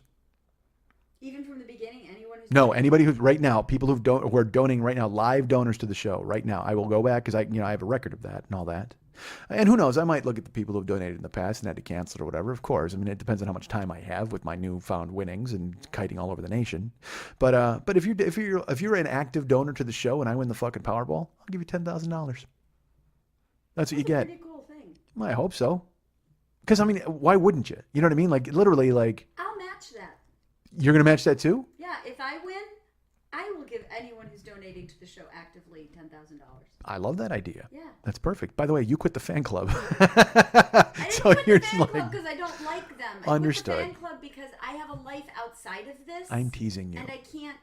But Wait, you have a honestly- life outside of this? Hold on a second. Let's talk about that for just a second. Well, What the hell? I am 50. I think that's a wonderful thing. If people are actively helping you, why wouldn't you help them? Of course. Yeah. If you yeah. All right. I mean, how many donators do you think you have on a regular basis, or even going back to the beginning? 500, 1,000. That's 3,000? very high, but people are Even very if nice. It were 3,000 people at $10,000 each. That's $300,000, or is that 3 million? Well, if it was anything like that, we're not even having this conversation. But people are very nice to donate. That's all I'll say. So anybody who's an active donor But I to the mean, show, seriously, let me see, 3,000. you're actually bringing out a calculator in the middle of a 10. radio show. Yeah, because I want to get it right. Okay. Well, that would be 30 million. That I can't do. Yeah, well, exactly. That's my point. So that's why I'm saying 5 million is a good barometer for the people who've donated, and I would give them each $10,000. So, trust me, it works for me. I mean, you can do whatever you want. Hold on, I'm trying to think. Oh my God! Please do more math on a fucking radio show. God damn it! Wait, are you doing Chisenbop? Is that what your fingers hitting the table for? Oh my God! Look at you. What did he pull? You at least pull out an abacus. It makes noise. That's 5 million, right? That's $5 million right there. Okay. That would be all of it at 5 million. So we can't do that. Okay, hold on. Anyone who's currently giving, I will give the 10,000 to. Mm-hmm. Anyone that has given in the past, I'll give 1,000 to. I think that's math I can do. Oh, you're throwing in a clause for anybody who's been on board. I see. Well, that's only if we win 5 million. If I win 100 million, fuck it. Yeah. You know, everybody. If I win 100 million, everybody gets $100. And I mean everybody I ever meet. I just walk up to everybody and I hand them a fucking $100. I don't know. Everybody's getting something if I win. Fuck it. I'll figure it out. I can't What am I figure out getting? The math. I don't know. I'd probably hand you $1 million without even thinking twice. What? Yeah. See, that's amazing. That's really cool. I appreciate that. That's a decent number. Well, not if it was 5. I mean, if it was 100. If Lily wins and she gives me $5 million, everybody who donates to the show. I can't do the math. Just know if you're currently an active donator, you will get something. There's no doubt about that. Yeah, and I mean, this is all ridiculous because none of us are winning anything because the I don't know statistics. how to do the math. I haven't figured it out yet. I got to talk to my attorney if I win. I always like how they come up with the stats where they're always like, hey, you know, you have a statistically higher chance of being stabbed in prison than you do of winning the That's already Powerball. happened, so I'm probably going to win. Oh, all right then. What if I want to be stabbed in prison by the guy who wins the Powerball? See, then that's what are the odds of that? I want them to go fucking extrapolate it all the way out. You have a higher chance of being bitten by the president of the United States than you do of winning the Powerball. That's got to be true, right? Because Obama could bite anybody he meets. I'm doing the math. None of you are getting a fucking thing. What? Yeah. You've forget now it. I isolated rescind everybody? Everything. Fuck all of you. Are you quitting the fan club again? Is that Oh my happening? god! I just quit the fan club on the air again. Unbelievable. I can't believe I you did can't that. do that. I don't know what I would do with that kind of money. Well, I mean, I really truly don't. You know what's sad? I know exactly what I would do. Like I've already sat down and plotted it all out and figured it. And Like how? I know the first person I would call. I know the first where it would go. I know who would Me, get right? what. Well, of course you. Yeah, certainly. You're the Then first person. Jill. No, I would call you and Jill on a conference call and just start screaming, and then you'd know what was going on. You'd both hang up and go, all right, well, he'll get to us when he's got his fucking wits about him. And then you know what? The first thing I would do, I would drive to Goodwill and I would just go, ha ha, give me back my fucking plates. That's what I would do. I'm rich. I need plates again. Go, here's $500,000 and burn the place down. You know what? I would bring $500,000 in a box. And I go, hey, there's $500,000 for you guys. And they go to take the box. I go, no, you got to take the money out. And they'd go, well, no, it'd be a lot easier if we could just use the box to carry it in. I go, I'm sure it would, but you fucking chimps need to go ahead and pull out the money and carry it in because that's my goddamn box. I bought a balloon bed with it. And they're going to go, well, sir, it would really help if you instead kept the $500,000 and gave us the box. I'm like, get the fuck out of here. No, poor people don't get fucking money today. Oh my God. So Lily is 50 and we went and I worked at the Monday Night Teas. This past Monday, I should say, was Lily's 10th anniversary of the Monday Night Teas and then the 50th anniversary of her birth. And it was, I was there for about 4 hours, I think. No, I got there about 10. I was there till 1. That's 3 hours. 1:30. Yeah, it went a while. We went a half an hour long. Show went long, folks. I mean long. Oh, really, Mr. 4-Hour Podcast? I don't know. This is not a 4-hour podcast. No, but you've done those in the past. Well, yeah, but that was pretty great. I went a half an hour longer than a 5-hour show, so that's what, 0.25% longer than I thought it would be? No, I'm quite aware of what you're going through. That's fine. I get it. You don't want to sit here and deal with the arduous 4-hour podcast. I understand.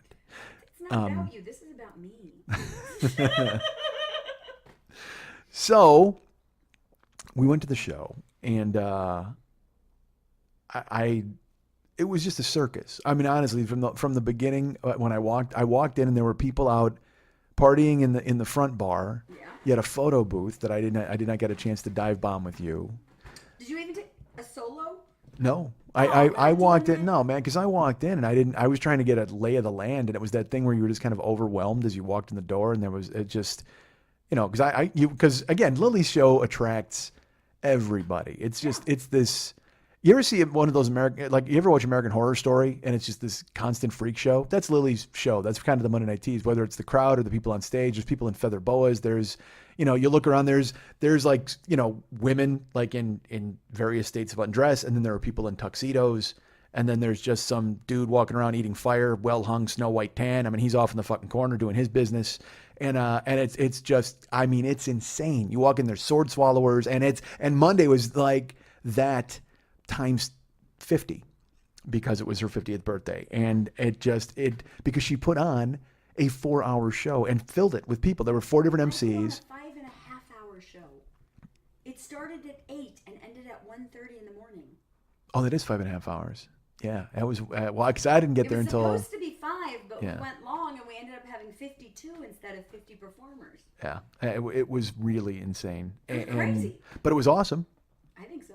And I showed up, and there was Jezebel was on stage right when I walked in, okay. And then Ambrosia handed me a script, and it was one of those deals where I get the script, but I see that there's already mistakes on the script, and I go to Lily, and Lily was in the bag, man. I don't know what time you started drinking, but I started drinking at 7:45. All right, good for you.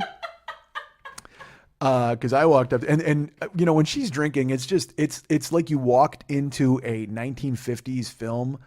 And you're in some ingenue's bedroom as she wears one of those billowing, flowy fucking house coats, and she's sipping martini. Was I in the leopard print yes. already? Okay. Yeah, I mean, you were in like pajamas Satan's Angel gave me one of her antique dresses, and I wore it to host. Oh, okay. She blew me away, but then I was like, I can't walk around in this because I'm going to fall over and tear it open. So I changed. Yeah. It was. It's crazy. Yeah. So how drunk was I? Seriously. Well, you were kissing everybody you saw, which, I mean, I don't know if that's... Oh, that's Drunk Lily's... Yeah. Yeah, that's... Drunk Lily has a lot of... Yeah, Drunk Lily ended up in cars and things in her... That's why I don't drink a lot. Good for you. Because I'm like, hey, you know what we should do? We should go to the bathroom now. Hey, you know what? Sex. You're awesome. Let's fuck. Yep, pretty much. All right. No filter, no decorum.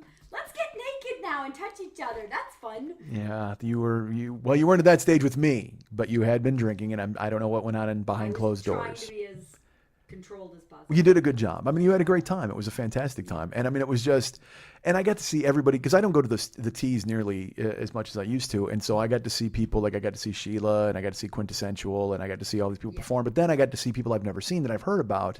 I saw Micah, of course. Micah is the best. Micah Cover is a magician and a friend of ours. And I got to see the sword swallowing dude. What's his name? Brett Loudermilk. Dude. World renowned, amazing. Well, he was, again, he's swallowing swords, and I don't get that. I mean, I don't, it just seems like such a particular skill, and why you would decide that that's the thing that you want to do. Like, hey, you know what I want to do? I want to shove fucking broomsticks down my gullet. I mean, it's just such an interesting thing and a weird choice, and also to get good at it. Like eventually, because I mean, look, I've found out that I have a gag reflex. Let's not get into how. But he, he's putting fucking 4-foot swords down his fucking throat. And that thing, it's such a weird thing because he's got to lick it anyway to get it all wet to fucking slide down into himself.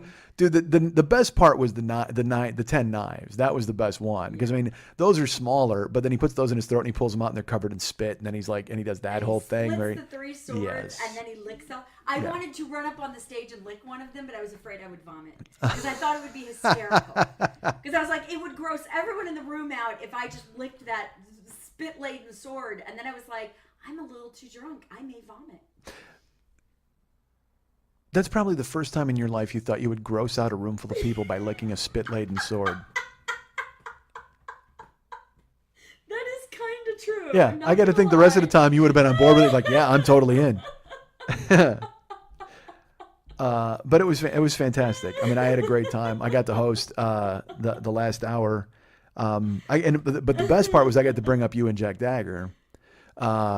Jack Dagger is a guy. He's in the International Knife Throwing Hall of Fame. Yep. By the way, there's only one person in there. It's Jack Dagger. He made it up himself. He's one of the few living legends. He is a knife thrower. Yep. And not just, but I mean, because look, we're all, technically when you get down to it, we're all knife throwers. It's all about levels of skill. When you think about it, everybody in the world is a knife thrower. It's just a matter of whether you can do it accurately and in a way that people want to pay to see. And Jack Dagger is a guy who people will pay to watch throw knives. Yeah.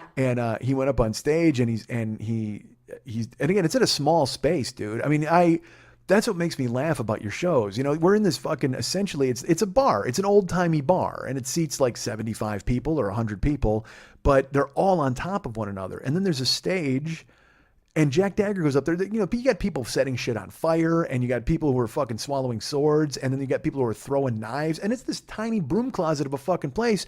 Anything could go wrong. I mean, if he slips on the knife, it goes up and takes somebody's eye out, and the whole fucking joint goes under. No, actually not. I mean, you know, this is part of, he and I are going to do a podcast about this, about trust and calculated risks. And understanding someone's skill level versus not understanding someone's skill level, and taking a risk versus not taking a risk. He came in at 6 o'clock. He set up his board. He walked the spacing. He's done this room before. He's like, here I am. Where are the seats behind me? He's a professional. I walked up to him before at like 8 o'clock, and I'm like, do you want a drink or anything? And he goes, honey, I can't drink before the show. And I'm like, no, I just mean a Coke or a water. And he's like, oh yeah, I'll take a water. That would be nice. I mean, that's where you know a professional. This is what he does for a living. Every day he throws knives at people. And I mean, every day. Yeah. Sorry. No, why are you sorry? That's awesome. It is amazing to me. When I asked him to do this, he was like, I would be honored. Thank you. And then he threw them at you. Well, he came up with the plan, and I went, well, wasn't really, I was thinking I'd hold a balloon and you would like throw it, and maybe if you missed, you'd nick a thumb. If you go on to Lily's Facebook page, or you go to facebook.com/Monday Night Teas, you'll see photos of the aftermath. You'll see what happened. But essentially, he made her stand in the Target. He made her wear a plate. I don't know what it was made out of. It's wood. It's an inch thick piece of wood. And it's over her midsection. Yeah. And he threw knives at Lily.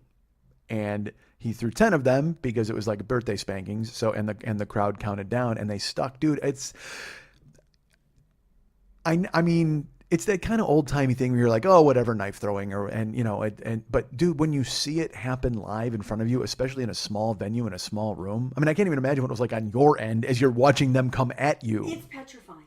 Yeah. I'm not gonna lie, it's petrifying. Because he said to me, "Can I talk about this yet, or do you want to say more?" No, go ahead. Okay, he's standing there, and what he said to me was, "Look in my eyes. Don't look at my hand. Look in my eyes. If you look at my hand, you're gonna flinch." And he went and like did a fake throw, and I didn't move because I'm looking at his eyes. I mean, that's all I could focus on, because I'm like, if I look at his hand, I'm gonna realize there's a knife fucking coming at me, and I'm gonna run out of the way. Yeah. So when he threw the first one, and I'm looking at his eyes, and my head is going, that man just threw a knife at you. It's going to go past you because nobody in their right mind threw it. Boom, it hit my chest, and I'm like, holy fuck. And I'm still looking in his eyes going, I just had a knife thrown directly at my heart. Yeah. And then a sharp fucking knife that is now sticking inside the wood that's on you. And the fourth, and they're all like concentrated in this 6-inch space. There's nothing like it in the world. Yeah. Nothing like it in the world. I was trembling inside, but knew I couldn't move. I think not knowing as much about the art as I should, or as maybe you do, that assistant of his, Sarah, she's standing there and he's throwing knives around her. Yes. He built the ladder up to the top, and he also did the thing where she stands to the side and he throws the knife and cuts the flour in her mouth. Yeah. Okay. Now she has to fully trust him, obviously, because she stands there and gets the knives thrown around her. But the difference is, you were having knives thrown at directly you. At me. I'm like, that's the thing. Right at my chest. Yeah, they hit you. If it wasn't for that literally 1-inch thing of wood, they would have gone in. They would have stuck you and gone through you because they were razor sharp fucking knives. And they are. Yeah. Did you see the one hit the floor and the knife mark in I the did. floor now? Oh yeah. Yeah. I mean, yeah. Yeah, it was gorgeous. The one hit the tip of my shoe. Point down, or not point down, point up. Yeah. But I was just like, I have open toe shoes on. Mm-hmm. It was gorgeous. I mean, it was like, and it was just, and I don't think people appreciated it enough, in my opinion. I mean, because they the crowd was drinking and they were having a festive time and we were all having fun and we're all getting into it. And people are counting it down and yaying and whooping and hollering. But I literally, this essentially is a murder. I mean, we are this close to having a murder happen. If someone moves the wrong way, if someone moves 2 inches, or if some drunk nudges him when he goes to throw it or bumps by him or goes, excuse me, I'm going to the bathroom now, because they don't appreciate the fucking gravity of what they're watching. Yeah. Anything could have gone completely wrong. So it was just so fun to be a part of and so amazing to watch, because again, I know of him through you and through your Facebook stuff, but just the name Jack Dagger is worth it. He's one of the superhumans on Stan Lee's Superhuman show. Okay. Because of his knife throwing skills. He is the guy that they call anytime this is going to be used in a movie or a TV show. I mean, this is like the knife thrower in the world. There's one other guy alive that is as good as him. It's amazing. I mean... And then, unfortunately, that guy chose the name John Dagger, which I thought was that's a big mistake. Brother. Yeah, you don't want to be doing that. Just let Jack be Jack. But still, even in the confidence that I have in him as a professional and, still, the thing that went through my mind, which was the scariest thing, was, people have aneurysms. And this is while knife 3 is being pointed at me. I went, people just sometimes have an aneurysm. What if he were to have an aneurysm right now? Wait, so you're thinking of him having an aneurysm? Yes. And all of a sudden he goes, oh, and just tilts over, tosses the knife, and I'm, it's in my vagina. Yeah. Because it didn't go all the way down. I mean, my boobs were on the sides of that plate. If you look at it dead on even. Right, but I got to be honest, if you take a knife blow to the vagina, I've got confidence you're going to survive that. That's very true. Anywhere else I got a problem, we got to rush you to the hospital. But if you take a knife shot to the vagina. Seriously, I kept thinking about what was going through my mind as each knife came at me. All of the thoughts of, this could really go wrong though. Even though he's a professional and you're doing exactly what you were told, and she's there to spot behind him, because that's what her job is. Right. She's watching him and watching this, so that if something happens, she calls it off from her end as well. But yeah, I mean, he could have a stroke. He, his leg could have a muscle spasm. Anything could happen, and you're just like, am I really stupid for doing this? Fuck that. No, it was awesome because I mean you were completely under pressure, but you stood there and you held the petrified. wood. Yeah, and I you was and petrified. but you wrote it out and you lived it. That was the thing, is you surfed the wave of adrenaline that was with it because you were yelling and you were so into it, but you were also frozen and not moving. Your legs were locked, and because even after when it was over, you were just like, can I unlock my knees now? Because I'm Well, and it's funny because I had them slightly bent because I know if I had stood straight, I could pass out. Yeah. So it's like, bend your knees slightly. And you know how you can clench your upper muscle here? That's what I was clenching to hold my legs straight. Yeah. So that entire time, this hamstring was completely... It's your quad. Or my quad, I mean. Yeah. My quad was like this the whole time. All the weight in my body was here, not here, so I didn't pass out. Yeah. But literally, I was just like... Well, you could see it. I don't think I was breathing. It was perfect. I don't think I was breathing at all. It was my favorite moment I think I've ever had at your show. I mean, because it was just because there was life and death intertwined in that 5-minute segment. And honestly, I told everyone to take pictures. They took video. Yeah. I have video from 9 different angles. Nice. I want to put it together and have it go like the Matrix. Yeah. I'm trying to figure out who can do that for me. Because I think it would be fantastic to watch the knife being thrown from every angle at the same time. So you heard it, video editors. If anyone wants to jump on board Call and me. give Lily a 50th birthday present and jump in and do this for her, that would be amazing. Honestly, it made me even remember more that life is so short. Do things that scare you.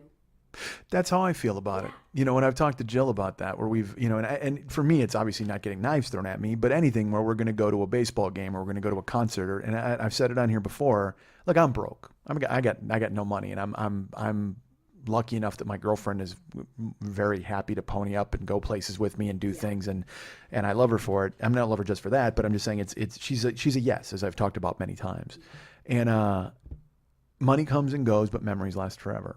Why wouldn't you do things like that?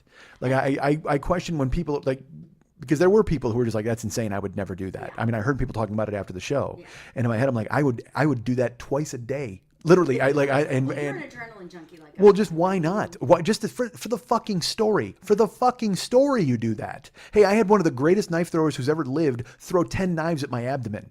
Fucking beautiful. We talked about putting it on my ass instead. Like, No, you got to watch that. Yeah. No, I was man. like, no, I got to see it coming. Fuck yeah. I've got to. It's just... The visual would have been all and that wrong. was the only thing we talked about. He said, I'm going to coach you through all of it at the time. He goes, you are going to be fine. And he said, you just have to listen to me when we do it. And I'm like, is there anything I need to know? And he goes, we'll be fine. And I said, I trust you, Jack. The imagery of you, if you did it with your ass, it would be terrible because it would make it comedic. I think so too. There would have, the danger was in you getting it thrown at your fucking heart. I mean, you were literally getting knives thrown at your heart and your abdomen, and anything could have gone wrong. Yeah, if you get, you take a knife in the ass, big deal. And Where everybody people laughs came about up it. to me afterwards, and they were like, well, those weren't the really big, thick knives. And I was like, honey, I felt every Who the fuck said that? I felt every impact of that bang against my chest. People I are felt fucking- every oomph. Well, everybody thinks something's a trick. Yeah. And I'm like, there's no trick in sword swallowing. There's no trick in knife throwing. There's no trick in those physical abilities. We were a foot away from you and heard the impact of the knife. We heard it go thump. We heard it. I fucking heard it. It was all Ed Amos's Mingo fucking tomahawk to the balls. I saw it fucking happen. Yeah.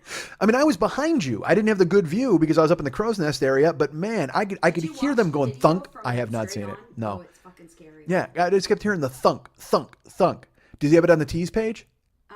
Or on your page? I was tagged in it, so it's on my page. It may be buried. I'll send it to you directly, and you can repost it. Well, yeah, let me put it up in the Joker's page. I mean, that'd be. I would love to do that because people want to see it. I mean, it was fucking fantastic. Again, and here is something I will say. I am very fortunate that I am in the career that allows me to see and meet and be around all of these creative, inspiring people.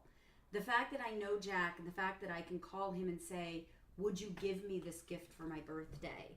I am so fortunate for. And, Sure. And I don't take that for granted in one bit, because most people don't have those opportunities. Right, and that's why you take them when you have them. But also, you know what? It speaks to who you are and how beloved you are in the community and the things you've done. You can shrug all you want, but I'm being serious. thank You know, because I did the same thing. Like when people helped me out, when they set up the GoFundMe, or when Jill contacted you and fixed my car, or any of these things, it's ridiculous. You know, because you don't understand the amount of well-being you've engendered just by doing what you do, and so you do that. You've got tons of people in your corner who are willing to back you up, And artists are a very giving people. My friend Pearl Lux doesn't know this. She doesn't listen, so she's not going to hear it. But when fuck her then. Well, no, when her car was broken into, her laptop was stolen, her car window was broken. She had minimal insurance. She was looking at $6,000 to fix everything. I put a note out on Facebook and I said, It's a Wonderful Life, this girl. Don't buy me a Christmas present. Skip a cup of coffee. Send her $5. I know what she got just from the people that contacted me and let me know. She, at one show, looks at me and she goes, Lily, I can't believe the way this community has people just keep sending me money. And I'm like, that's wonderful. You're loved. Pappy LaRue just had a car accident coming home from Monday Night Teas on Monday. She knew about it, but I posted about it. She already wrote me and is like, I can't believe the amount of help I've given. Her car flipped over. Yeah. She got rear-ended and her car flipped over, you know. People in this community are so giving and wonderful and sharing of not only the art, but of the bread out of their mouth. It's phenomenal. Well, not just in the burlesque community. I mean, people... In entertainment. But again, it also reminds me of, you know, growing up in Iowa. I remember when we lived in Itasca, I was 6 years old. I remember the block parties we used to have, and it would be, so-and-so's family's going through a hard time, we'll chip in their part. Yeah, it's like in New York when they it's have rent that- parties and stuff. Yeah. It's that small community feel in a giant, you know, pool of all, and I'm very fortunate that I know these people, and I'm fortunate enough to have the opportunity. Well, people will help, and people will take care of the things they love. Yeah. So it's amazing that people love you and your show and love this show, and when they step up. Now, you did these blog parties in Iowa? Yeah. Let me tell you this. If you have another blog party in Iowa, I know where you can get some plates. One of my earliest memories of that block party was going over to one of our friends' houses where they had stilts and unicycles. And I remember at 6 playing with them. And I think that's where my fascination of the circus came from. That was it? Yeah. Nice. Weird how those little memories come to you. Yeah, but then they show up and you go, oh, that explains that. That explains why I love violence. You can see where the synapse connected, and you're like, yeah, I'm on board with that. Exactly. That Life makes is sense. awesome. It is. It's terrible, Life is but great. It's awesome. And it's terrible at times, but it's Oh my God, awesome. it's horrific. But yeah, I mean, overall, you just It's also just what be you make fucking of it. happy. You can Yeah. focus on the terrorism. You can focus on those things, but only in so much as to make a change, I think. Well, you hope that people would make a change, or you can just, you know what, do the best you can and make the world a better place and do what you can for yourself. That's it. I mean, I told you, there was that think locally, act globally. You know, I don't think anywhere. I think globally, act locally. I don't think of anything. I think within an arm's reach. Literally, that's it. I take care of Well, whatever's in my that's immediate local. area. I mean, you know, what can you do? You gave stuff to people who may need it. Yes, it was hard. Well, I to get tried there, to. but eventually you did. I did. That is great. You could have just thrown everything in the dumpster and been like, "Fuck all of this." Yeah, no, there's no point in that. Yeah. And I was a kid. I got helped. You know, we went to Toys for Tots, and we were on welfare, and we had people bring over cans of Chex Mix, and you know, it's so funny because now I make Chex Mix at Jill's house. I'll literally bake it, because it's such a good memory for me. When I was a child, I remember neighbors bringing us coffee cans filled with Chex Mix that they had made, and nothing ever tasted as good as the free Chex Mix our neighbors brought us at the holidays, because it was this thing where they knew my mom was working 50 hours a week and there's 5 animals living in a fucking house just doing nothing, and you know, we're getting all these gifts from our aunts and uncles. I mean, everybody made sure, everybody looked out, everybody took care. And that's what you have to do. You have to do it. So what did you do this Christmas for your neighbors? Did not speak to them. Good for you. Best gift they ever received. And I was gone. I was by Jill's. You know, I'm teasing. no, you know what I did? I disturbed her neighbors by yelling in her house. That's what I did. That was about it. That's all I did for her local neighbors, which was But good. I laugh because you don't yell, you're loud. There's a difference. People say that to me. Why are you yelling? And I'm like, I'm not yelling. If you heard me yelling, you'd be surprised. Well, I've yelled. I mean, it's funny because Did you put bass in it? Jill and I have a little back. We've had some back and forths, and I a couple times I've lost it. Mike showed up, and that's a little rough because she's not good with yelling. She doesn't like it, and so she immediately, I can see her retreat when it happens, and it's that thing where you sometimes you get overwhelmed by who you are or what you've done, and I'm trying to change it. I'd like to change that, but. She informed me that her neighbors may have heard me and might have said something, and I was like, "Fuck that." They heard that over the fucking.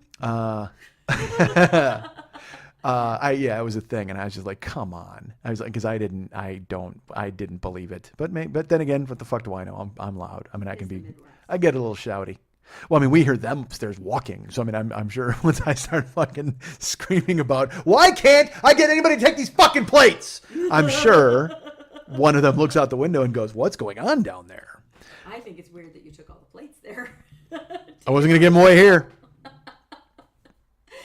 I took them to the airport and checked them in. I just had a fucking... I'm not going to get into that. How was your box when they traveled? Did it make it there okay? I haven't talked to her. So, by the way, do you still have the balloon box? Or did you find... Fuck yeah, I have it. You didn't even leave it on the Nope. last one? No. You know what I did? Because I brought them, and then I started using my plastic bins. And then the guy was like, "Do you want new plastic bins?" He was going to keep my plastic. I go, "No, I'll take mine." And he goes, "Well, we can just give you some other ones." I go, "No, I bought these. These are mine, dude. It's fine." And he goes, "Yeah, but we can trade them out." I go, "I don't want some inferior fucking welfare bin. I got my bins. I paid for these. These are fine." Wow, you just argued completely with that. Well, I'm trying to give them shit, but try to take my bins now. Like, you want my box? You want my bins? Motherfucker, take the plates and be happy. I gave you shot glasses. I gave you all sorts of antique bullshit. And it's so funny. I still have a bunch of stuff over here that like I can't bear to give away because to me it like someone else might want it. It might be something kind of cool. I called you. I'm going to look for I fucking called you and you said you don't want any of it. You're like, just dump it all, throw all that shit out. Because it's like there's like a like this really awesome blue. This is a holy grail. I want the holy grail. All right. Well, if you want the Holy Grail, take it. But there's like these bells. She had these crystal bells that like they're like a set of 3 bells. And then there was a there you go. Yes. Are you really going to go through all that shit? Yeah. Keep talking. There's like a blue liquor decanter over there that I thought you would like because you like old-timey nonsense. So I'm like, all right, well, maybe you'll take that. Old-timey nonsense. Exactly. So look at that weird... Like, if you filled that thing with absinthe, it sounds perfect for the kind of shit you got going on at your house. Okay, you need to sell this lead crystal stuff on eBay. I already gave away a bunch of that shit. So, I mean... That's like a seriously nice lead crystal thing. No, but then I got to type all that. I want this silver holy grail. All right, take it. It's yours. I'm going to use it for my Monty Python show. But again, there's like a flask in there. I found a flask as I was going through shit. I have no idea. She had a flask. I'm like, although that, you know what? That might explain a lot. The fact that she had a fucking flask. Yeah, I'm willing to bet that she was like, that was the first thing she bought when she fucking met me. So yeah, so I mean, I'm just giving all that shit away, but that's the kind of shit that like I was like, that looks like stuff you could actually use. You know what I mean? Like I said, there's that old timey decanter. You got this fucking Holy Grail. See all this neat stuff. I love this holy grail. Well, you can have it. It's yours. Please take it. This looks like she typed it at a church. Seriously. Might have. I have no idea. But that's what I'm saying. When I saw that thing, I'm like, well, that's not the kind of thing you just give away. You know what I mean? That just looks like something you could sell or whatever. That's silver. Is it silver? Yes. All right. Well, then you can't have it now. You already Quit gave telling me it how to good it me. is. It's got like markings on the inside there with words and stuff. And I was reading it and I'm like, dude, this is the kind of shit that Indiana Jones finds and throws in a box in a warehouse for fucking 45 years. I swear this says Yamahama. Boy, my eyes are bad. Oh my God. Well, no, it's from the famous Yamahama silver collection, as we all know about. Not to be confused with the Yo Mama silver collection that I was not able to find any pieces from. I went through every cabinet. I did not have them, unfortunately. So watching you get knives thrown at you was pretty fantastic. Phenomenal. It was really great, and just a great show all around. And then Satan's Angel came out. I've worked the shows and I've introduced people and I brought people up, this is my first legend, I believe. Is that right? It's my first burlesque legend. So I got to bring up a Satan's Angel, and so I got to give her the full on like wrestling intro, which was really fun. And dude, Satan's Angel's like 75 or whatever the fuck she is, and she comes We're out. not going to say what her actual age is. She's not quite that old. Well, this is me guessing. But she's up there. All right. Well, she came out and she danced and she leveled the joint and then she set her boobs on fire and everybody went bananas because she's the queen of the fire tassels. Yeah, yeah. It was fun. And then you were going to dance after her, and you come up to me drunk, and you're just like, I'm not going up after her. I can't follow a legend. And I'm like, it's your birthday. You should dance. And you're like, nope. And I was like, I totally understand. I opened the show. Yes. And yeah, I was gonna close with "I'm Tired," but honestly, Oh, you made the right choice. I totally made the right choice. It was fantastic. She fucking leveled that room. Yes, it was really good. She's like, did people really stand up? And I'm like, yeah, the entire room was on their feet cheering. Did you not hear that? And she goes, you know me. And I'm like, yeah, I Yeah. do. You're 75. You can't hear anything. Well, no, she finishes her. She's in her head. She's dealing, again, another professional. She's dealing with fire on stage. Yes. So it's like, I can have a half a drink, and then I can wait for the 4 hours before I close the show. And, she came out, and she's just like, move here, move there. She's got pins down the entire side of her body. That woman is in more pain than I'm in. And you saw the way I can't do what she does on stage. Yeah, it was pretty impressive. Fucking amazing. She tore it up. Everybody tore it up. It was a great show. It was fantastic. It was phenomenal. And You tore it up. I did not. That Thank did you not for happen the at all. story you told. Well, I said what I wanted to say. So most of it anyway. But you could not, I will just say this. If you would have gone up on stage at the end and just went, I'm never doing this again, by the way, so thank you for coming to my final show. I would have loved it. I mean, I know you want to produce and you still want to do more things. That was my plan up until 6 weeks ago. Oh, man, you should have done it. And Angel was going to say the same exact thing. Oh, she was going to retire? Yeah. Oh, man. And she said to me, if you can stick it out another year, I'm going to stick it out another year. Let's do another big show. And I went, that's something to look forward to. All right. Yeah. So I've decided to, much like the Flasher who wanted to give it up, I've decided to stick it out for another year. Well, It's then. one of my favorite jokes. Nicely done. Yeah. Oh, well, good. Well, and that decision was literally made 6 weeks ago, where I said I'm not going to retire. Because as the night went on in my head, I'm just like, this is a farewell. I mean, this is like a swan song. A lot of people in town thought it was. A lot of people were like, Yeah. I think she's going to retire. Would have been awesome. Well, yeah, except fuck them. I'm not ready to retire. Which is also awesome. I'm only 50. I got at least 10 years, if not 20 in me left. That you do. Well, I wasn't saying to just hang it up. I'm just saying, but that particular show and venue, if you would have gone done, you know what I mean? Just to have the venue come crawling back to you and beg you to come back and save one of their nights, fucking let them do it. But no, fucking Nikita went out there, and I haven't been Have there. you ever seen her, dude? No. Oh, No, Nikita is it was funny because Lucky was emceeing, K-pop, yeah. and she was up in the crow's nest with me, and I walk up and I go, "You've seen Nikita, right?" And she goes, "I have," and I go, "It's ridiculous." I said, "She's just going to tear the place apart because she's going to pogo out of the fucking ceiling because she's always, I don't know how long she'd been there, but she's another one who you can see just loves it." And not only loves the performing part, but she loves the hanging out part and the talking to people and seeing people. And she totally, because I mean, I don't want to. It's like when I was doing stand up in the beginning. I loved being in the clubs. I loved being in the bars. I loved being in places and watching guys. And now I'm just like, I need to but I need to recapture the love of it. That's the whole point. And to see her come out and hop around like a crazy person on a pogo stick and go bananas and take her clothes off and love every second of it. It's fucking perfect. It was so good. It was a great show. It was a lot of fun. I'm glad you had me involved. Thank you. Thank you. No, thank you, please. And hopefully I can be part of that big show in a year that you and Satan are putting Let's do together. it. Satan's. It's you and Satan.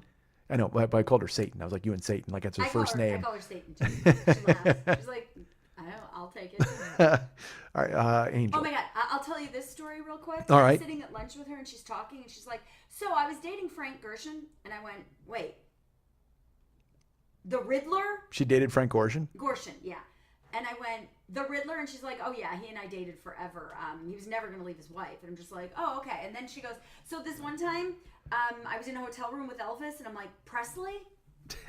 And she's like, well, yeah. And I'm like, Angel, why have you not written a fucking book yet? And she's like, oh, nobody cares. And I'm like, okay, yes, they do. Mm-hmm. So then she drops 12 more names, and she's like, I got pictures and jewelry, and here's the ring Sammy Davis Jr. gave me when so-and-so died. And I'm like, what? Yeah. Write a fucking book. Everybody's got stories, like I said. It's She's just like, a matter of "So I'm in finding the them. military on the Bob Hope tour. And I'm like, what? Every time. Here's my favorite part about that anecdote, though. You're like when she says, like, I was in a hotel room with Elvis, and you went, Presley? Because honestly, I don't care what Elvis it was. It's a great fucking story. The end. She doesn't even need to clarify for me which Elvis it was. I was just like, you're just gonna drop that you were in a hotel room with Elvis Presley. Mm-hmm. And then she told me the whole story, which I'm not going to tell because I told her, you are so writing a book. You are just writing the guys I was in hotel rooms with. Yeah. Because she told me the story, and I'm like, you're kidding me. It's like you could literally blow the sex life of people off the planet, really. And most of them are dead now. What are they going to do? Sue you? She's like, you're right. Yeah, you're right. Nah, I'm not going to do that, though. Why would I do that? Because Tempest Storm has told some great stories of dating Elvis and dating, but I had no idea Angel did. They all dated each. She's like, oh, you know who else dated so and so? Blah blah blah. And I'm like, oh my god, fucking insane. She's a dyke on top of it. Yes. She switch hits, but she's always been married to women. So I'm just like, and literally it was like, well, you do it for the story, exactly like you said earlier. And I'm like, yeah. Mine was a little different. Mine is I'm like in a hotel room with Elvis. Yeah. I don't really do dick, but well, when you're there and it's Elvis's cock, why not? You got to dive in. I don't do dick either, but if Elvis whips it out, you might jump. Got to do it. Might's not even in that sentence. I'm sorry, that's a story to tell. You got to tell that story, right? But I'm just like, fuck. I hope I have as many stories as she has. It's crazy. It's crazy. I'm gonna cut to you at 70, just going, and then he started throwing knives at me. Here, let me show you the video. No, not video. Here's the hologram. Just fucking comes up. I'm just hoping I die like Lola. You know what I mean? Just sitting in a bar watching the world keep moving in my faded feathers in my hair and just sitting there and just, we're still doing this kind of thing. Rico and Tony and everybody involved. And well, all right. Well, I'm sure that can be arranged. You'll die at the 3 Club sitting at the bar. It's fine. Hopefully with knives being thrown at my chest. That's why I told everybody to take pictures. I hope we all die with This could be knives. the last time I'm on stage. Yeah, who knows? And now there's proof we can throw Jack Dagger in the clink because I was forced to do this. Well, it was great. And thank you for having me. I dug doing the show. It was a lot of fun. And I'm glad that a bar has been set. I think we have a new paradigm for the two of us because I know that in 2 years, at the 10-year anniversary of this show, I get to throw fucking knives at you. That's going to be fantastic. I'll tell you what, you thought your fucking heart was racing on Monday night? You thought that was a chance you were taking? That guy knows what the fuck he's doing. You want to really feel something? You let an amateur throw some fucking knives at your chest. Halloween Jack is a real cool cat when he's throwing knives at you in the fucking club. But you want to really feel something? Then fucking wham bam, thank you, man. Let me fucking throw some knives at you. No. See, you say no. You think that now. No, I know no. No, but see, I got 2 years to get good. That's the deal. I got 2 years to practice and become an international knife thrower Mike Schmidt. Okay. Yeah. All right, I'll introduce you. And you trust me. You know I'm good at that kind of thing. I've never done good things. I've never done bad things. I never do anything just out of the blue. Oh, no. You know I'll train for it. We'll get you in a little outfit. We'll give you a wooden thing, and I'll throw 10 knives at you. Let's dance. You guys can get me at Mike@MikeSchmidtComedy.com. You guys can be my friend at Facebook.com/the40-year-old-boy. You can follow me at Twitter.com/the40-year-old-boy. Our friend David Hernandez does all of the artwork and the music for this show. You can find him at artbydmh.com. That's ARTBYDMH.com. You can write him there. Or you can find him at Facebook.com/DavidMexHernandez and see all the cool stuff he's done on there for himself and the show. Go be his friend. Why not? You should. He needs friends. We all need friends. Everybody needs friends. So go check him out. He's the man. Ryan Dirks is our web guy. You can go to find him at Facebook.com/Ryan Dirks. And here you got a picture. You got a what? Adam Ant did a song, Dirk Wears White Socks. And every time you say Ryan Dirks, that lyric comes into my head and I giggle. Ryan Dirks may wear my white socks. I don't know. Dirk wears white socks. Oh, God, it's so dumb. All right. Well, he's our web guy, regardless of what kind of socks or footwear he wears. Go ahead and find him on Facebook. Have I mentioned artbydmh.com? I think I did. Go there, buy Valscapes and Guycons. And the producer of this show is our great friend Lily Von Stupp, who's here right now. You know that you can find her at facebook.com/Lily Von Stupp. You can only look there. You can't touch. But you can go to facebook.com/Monday Night Teas and become a friend and a part of that group and community. And she did like that. So would I. You can follow her at several different Twitter accounts. You can find her at twitter.com/MNTs, twitter.com/HollywoodBQFest, and twitter.com/Lily Von Stupp. Hey, let's throw this out there. I'm on Peach. Hi. Oh, and Lily's on Peach. I'm at 40YOB Mike. 40YOB Mike. And you'll find me on there and be my pal at Peach. Be a Peach pal. Why not jump on and be a Peach pal, folks? And Lily Von Stupp, that's why I brought it up, because you're at Peach at, because I don't know if it's even peach.com at. I joined Peach and I got all of them. Okay. BQ Fest, Boobdini, Lily Von Stupp, my MNTs. Don't forget twitter.com/boobdini. Yeah. Go ahead and follow her there. But I mean, I didn't even know how to do it. I literally heard about Peach and I went, I better go get my fucking name again. So all I got was 40-year-old boy Mike, or 40YOB Mike. But now I got to get the 40-year-old boy. I should just be the 40-year-old boy, because that's what I am at Facebook and Twitter. I'm ridiculous. So I need to go pick it up. But Lily Von Stupp is on all of those things. And we're on Peach. Be our friends on Peach. I think there's plenty of room for that. I never posted there, but I have it. I agree. Hey, look, I have an Elo name. I have never fucking been there. Literally never been there. I've been there. I posted about the big event. And I should, I should be using all these things. I should use Elo. I should use Peach. I should do all. You know why? Because I'm a star, man.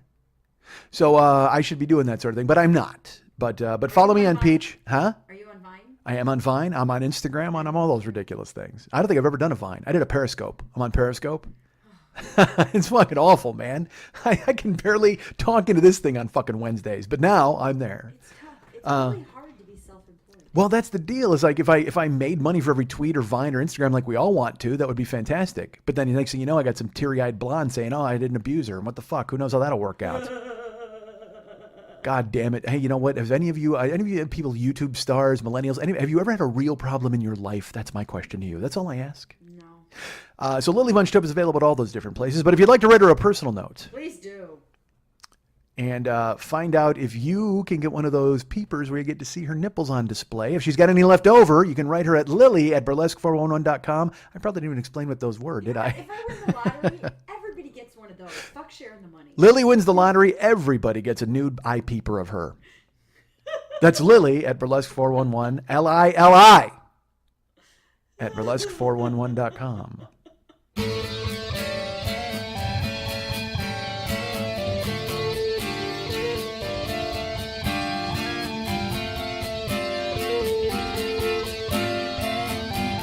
He passed up on the stair, spoke a wasn't when, although I wasn't there.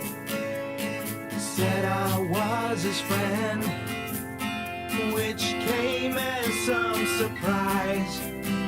I spoke into his eyes. I thought you died alone a long, long time ago.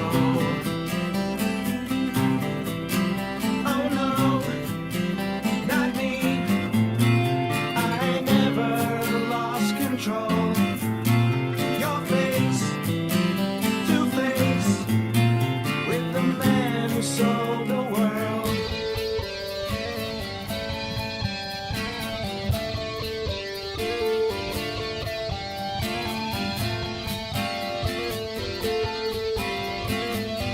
I laughed and shook his hand, made my way back home. I searched for form and land. Years and years I roamed.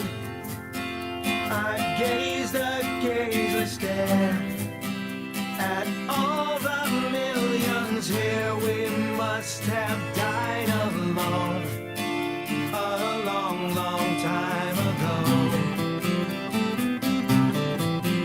Who knows? Not me. I never lost control. Your face to face with the man who sold the world.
Want to remind you folks about the Monday Night Teas every Monday night at the 3 Clubs on Vine at Santa Monica. I probably should have mentioned that earlier in the show. I've been talking about the Monday Night Teas because I was there this past week, but it's available every Monday. Best burlesque show in the history of Los Angeles. It's amazing. It's unbelievable. It's astonishing. Directly across the street from a Yoshinoya and kitty corner from a camouflage store. I don't know what kitty corner means, but I think I'm close. No. Okay, I'm wrong. But it's there. It's kitty corner from a steakhouse, a steak sandwich house. All right, we're kitty corner from a steak sandwich house, across the street from Yoshinoya, and across the street from a camouflage boot house. It's called Sergeant Supplies, I think. No, it is not. It is, I think it's the Please Sergeant tell me it Supplies. is. That's fucking great. Sergeant It's Supplies. The military store. Yeah. I know it There's is, but that's 4 just of like, them. They're all yeah. it should be They called have like, one on Hollywood Boulevard. no, how about Lieutenant Loot? It should be that, right? Shouldn't that? It should be Lieutenant Loot. Sergeant Supplies. That's That's where awesome. I got all my camouflage booty shorts for I bought military booty shorts. I had no idea. They make military booty shorts. No, they sell sexy booty stuff in camouflage. It's really military. But it is where I got all the military stuff for all of my acts. Except for the Hitler act. We had to order that online from a bad group that I'm probably From now on Stormfront? Yeah, you're on some list. I'm on a list for ordering a swastika armband, I'm sure. Oh, my word. So you're buying military booty shorts from us, and then you're buying swastikas from the Nazis. Kind of. Wow. What'd you buy from Tojo? Nothing. Not yet. Not yet. It's coming up. Hopefully. Birthday 51. Never again. No more birthday parties.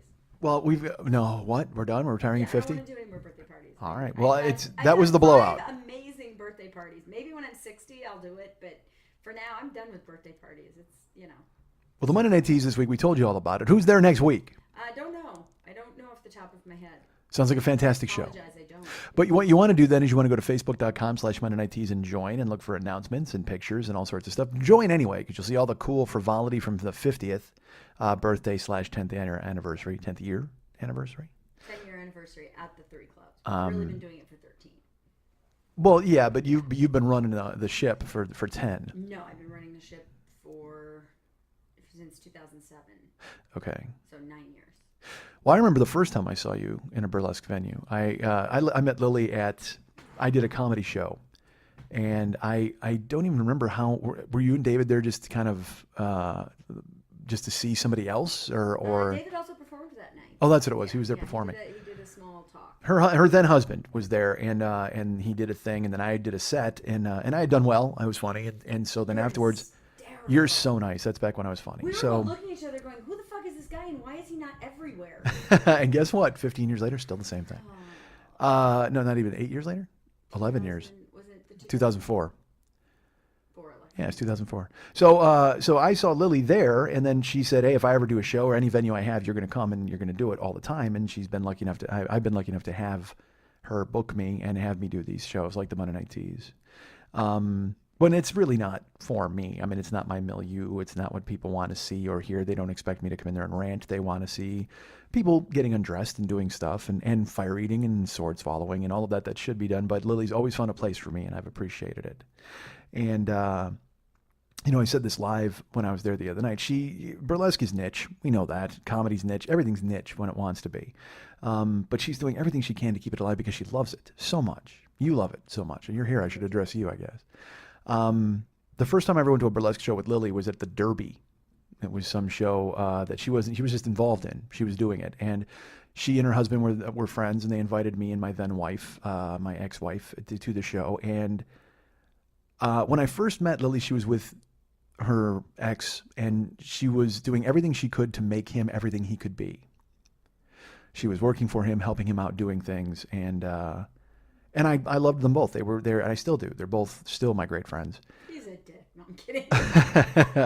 I like David a lot. I wish him much success. He's helped me quite a bit. I like David a lot. Bad guy. He's always been great to me. Well, aside from He's whatever not you a guys, bad guy. yes. He's not a bad business person. We just didn't work. That happened. Right, but what I'm saying is when I first met you guys, I could see that it was almost like you were like his Mrs. Hotchkiss, if that makes sense. I don't know if you know what that is. If you, an old Playboy, there would be, there would always be the secretary who would be, in charge of doing this or doing that, and the guy in the suit telling her what to do. And that seemed to be Lily's role when I first met her. And not in a under my thumb type of way, but in a, she was genuinely gung-ho. As she's helped me, she helped him.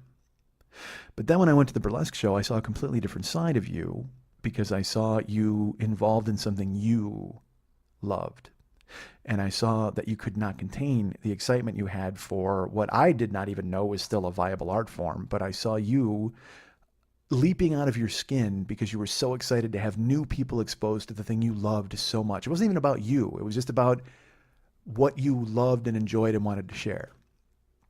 And for me to be in the room when that happened, I could feel it. It was palpable. It was a real vibe. You were elbowing us and grabbing us and cajoling us and introducing us to other performers. And that was the night I saw the Vow Vow sisters, who were fucking unbelievable.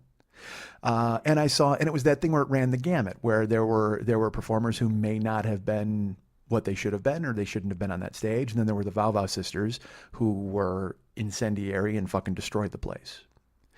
But the one prevailing thought I took, what I felt when I went home, I realized that it didn't matter if I thought it was niche or if I didn't know about it. It existed, and it almost existed by your own sheer will. There were other people involved, but the fact that you loved it so much brought it to life for me and made me interested in it. And here we are, 11 years later, 10 years later, 12 years later, and it hasn't changed. It hasn't changed. So to be in the room the other night and see you being feted by everybody and see them falling down and coming to you and grabbing you and hugging you and holding you and telling you, because, every week I talk about the show on here and I say, hey, look, this is the best burlesque show in the history of Los Angeles. And it might be hyperbole because I don't know a whole lot about burlesque, but what I've been exposed to, it's the best fucking show in the history of Los Angeles. So for you to bring me and have me there, I you know how much I appreciate it. I don't think I bring 1 second or scintilla of benefit to your show, but the fact that you're willing to include me is really great. So yeah, I wanted to say that because, man, I would have never even considered it or thought of it. I didn't, to me, burlesque is Abbott and Costello spraying each other with fucking water, and then some fat chick comes out and does a somersault. I mean, literally, I have no clue. But then I go to your shows and I see, like I said, you put together this incredible collection of performers who are supporting one another, but mainly they're supporting you and your vision of what you want to put together. And they might look at it as a gig, but you look at it as your life. And so thank you so much for having me there. And so you guys got to come out. You got to experience the Monday Night Tease. Tickets are available always at brownpapertickets.com. Check those out. She's got, as we've discussed today, there may only be a year left. We don't know. Who knows? No clue what's gonna happen. But all I know is it's running now. So if you got a chance to go see it, check it out. If only to see and meet Lily and talk to her. And if you've never even considered burlesque as something you would want to see, or if you've always thought of it as some thing that I talk about and you're like, whatever, I don't even get what that is. Talk to Lily about it for 5 minutes and you'll get it. You will absolutely fucking get it. Because I sit here, believe me, we talk and I hear about problems with this and this person did this and then this happened and maybe there's some sort of controversy and it's all this stuff that's going, and it doesn't matter because she rises above like a fucking phoenix and looks down upon it and makes it all better because she's willing to bring together this really divergent group of people and put together one single vision of exactly what she wants it to be. So go check out the Monday Night Tease. It is put together by my great friend, my sister Lily Von Stupp. You are getting tickets at brownpapertickets.com. Always check it out. Please go see it. It's been 10 years that she's been at the helm and hopefully at least one more, and you'll be able to go. And like I said, if only just to meet her and feel the love she has for what she's considered not just an art form, but also her life. You guys can go to MikeSchmidtComedy.com. And all that other cool stuff I said about her, none of that exists at MikeSchmidtComedy.com. This is just seriously a merchandise outpost. That's all it fucking is. I should be writing in the blog. There's so many things I should be doing, but I'm so busy organizing my Peach account. Go to MikeSchmidtComedy.com. And there's all sorts of neat stuff there. But go to the Joe Business page. We've got stuff, and that'll be renovated soon. Right now, there's stuff on sale. There might be some more stuff on sale. We already told you last week that we're putting out the album of music from the 40-Year-Old Boy. That will be available in a couple of weeks, I would imagine. I got to get Ryan his stuff, and Dave's got to get me some stuff, and I got to get Dave some stuff, and we got to figure out and make decisions and all that. And I'm probably behind in some emails, but it'll be out soon. As soon as we can get it up, you'll know about it, and it'll be great. You can go there and support the show that way. But right now, you can go and buy all the download sets. You can buy a CD, The Big Angry. And by the way, people from overseas who have ordered their stuff, I just got back to Los Angeles, so I will be shipping it this week. I will be sending your T-shirts and your CDs that you bought over Christmas. I already contacted Sam and I believe Nikki and a couple other people who bought things, and I was not here to mail them. So now I'm telling you I'm in town. I will send them. They will be sent to you shortly. And once they are, I will email you both to let you know that they've been sent. But you guys can buy stuff too, and I'll email it to you. And then we're renovating the page in a couple of weeks. But I will tell you this, there's the donation page. That will always be there. You guys can donate to the show any amount, or you can subscribe monthly, $2, $5, $10, $25 a month. I've had people tell me I should start a Patreon page. I will, I think, I hope. I don't know. It just seems like more typing. But I want to launch mine. You should. yeah, I don't know. We'll see. I want to, but I don't. But who cares? I don't know. It just because I constantly have my hand out. It just seems fucking ridiculous to me. But you're nice to support. So, go to the page now. And also, if you guys do buy stuff at Amazon, we have our Amazon link right there on the Joe Business page. Click through to our store that I should probably build. And you'll see there's a couple of things in there. And then click through to real Amazon, but you're still using our code and buying Amazon stuff. And we get credit for that. Thank you so much for thinking of us. We appreciate it. It helps out the show. And by we, I mean me, because Lily and David get absolutely nothing from me. Nothing.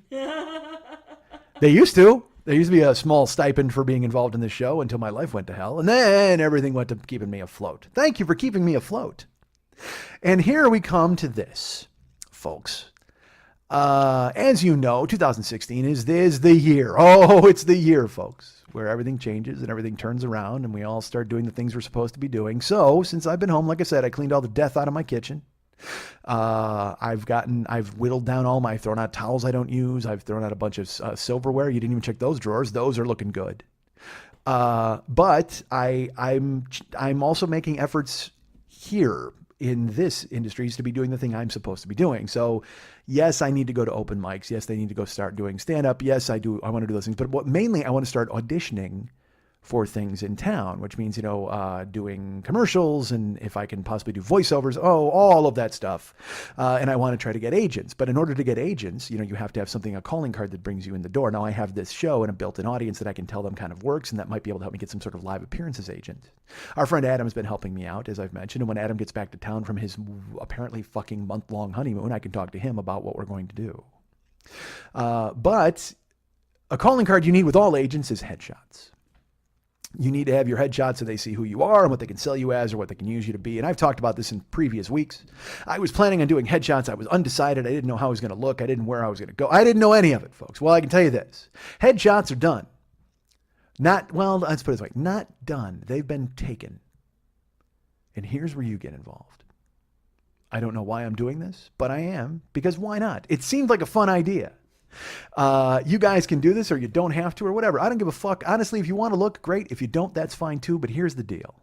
When headshots are taken, I went to a woman named Mandy Johnson, who I was referred to via Matt Belknap. He was like, Mandy's really good. She runs Cleft Clips. And I was like, all right, she and I have been going back and forth. And I'm not kidding you. I first contacted her, I think in April of last year. So we've been going back and forth, trying to figure out when and how to schedule and what to do and when and all this. And finally I went, you know what? Fuck this, dude. You can't put this off anymore. You got to get these done. You have to fucking have them. That's the whole point. Because then if you can start auditioning, maybe you can book this or do that or whatever. Get you back in the game. So I finally booked it for January. I'm like, look, I have to do it in January. And then it looked like I was going to have to cancel again. But luckily I was like, I got her to work with me and it all worked out. So where I went ahead and I went and I got headshots. Now, when you get headshots, here's what you do. You literally grab every piece of clothing you own and you drag it to somebody else's house. And then you have to determine what you're going to wear in your photos and what you're going to pose in. And they have to pick your outfits. And do you want a gray screen behind you or a teal screen or whatever the fuck. Seriously, it's ridiculous. So she's asking me questions and I'm signing release forms and I'm figuring out cash. And finally the day comes and I schlep everything I own over to her apartment. I walk up, I get there, and I didn't think I had her phone number. I couldn't find her in the buzzer, and then I had to fucking finally dig up her phone number. I called her. Her assistant came down to help me, which was very nice. Good guy. And I went upstairs, and she's like, well, what do you want to do? I said, I'm thinking about this and this, whatever. There's all different looks, all different. I couldn't, again, I want to, you'll see. Why will you see? Well, here's why. She winds up taking a bunch of photos, all right? And I went with 5 different outfits I changed into, or 5 different shirts or whatever. And she takes photos. And what she does is she takes literally like 100 pictures of you in every outfit. And then she says, hey, what do you think of these? And you sit down, you flag them. And you go, well, this is good. This is bad. This is good. This is bad. Well, like I said, I did 5 different looks. And after flagging and sorting and squaring it up, I have 175 images to choose from. Of those, I need 4. That's right, 4. I wore 5. Like I said, I wore 5 different because I get 4 looks. That's the whole deal. You get 4 looks, and then you choose from there what you want to use, whatever. So you have your head in your hands. You think this is a bad idea? Oh, my shoulder hurts. I see. Okay. Sorry, my shoulder hurts. That's okay. You just weren't even looking at me anymore. I'm like, Jesus Christ, have I bored you senseless with this report? It is a report, by the way. I don't know if you know this is breaking news. Fucking idiot.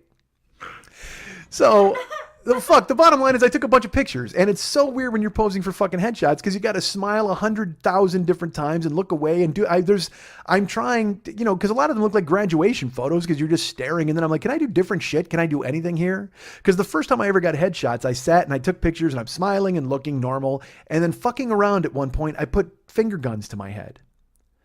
And when the sheet came back, we looked, all of us, the photographer and everybody, we looked and went, fuck, that's the one. I mean, that's the picture because it's the one it's totally different. Everything else is just me smiling and looking normal. And then there's one with a finger gun to my fucking head and this look on my face like, really? And I was like, that's my fucking headshot. That's it.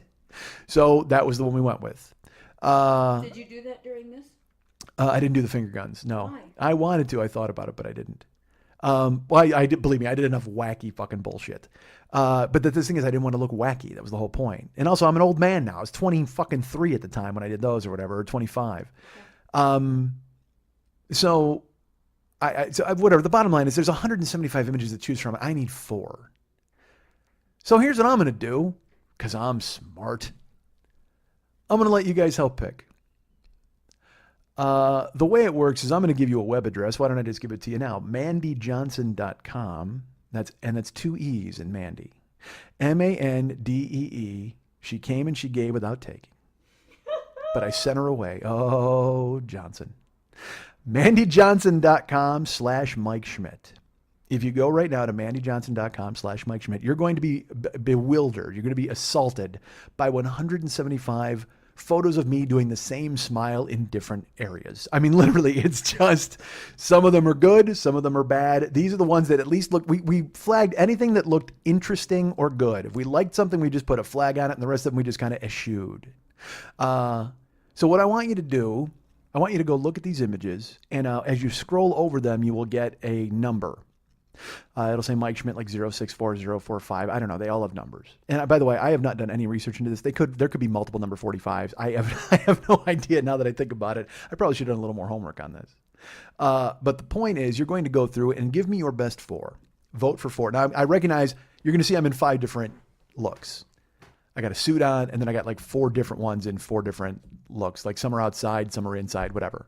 And a lot of them are going to be exactly the same. When you look at them, you'll be like, I can't tell the fucking difference. Well, you know what? Mandy and I were just flagging shit. So go ahead and check it out.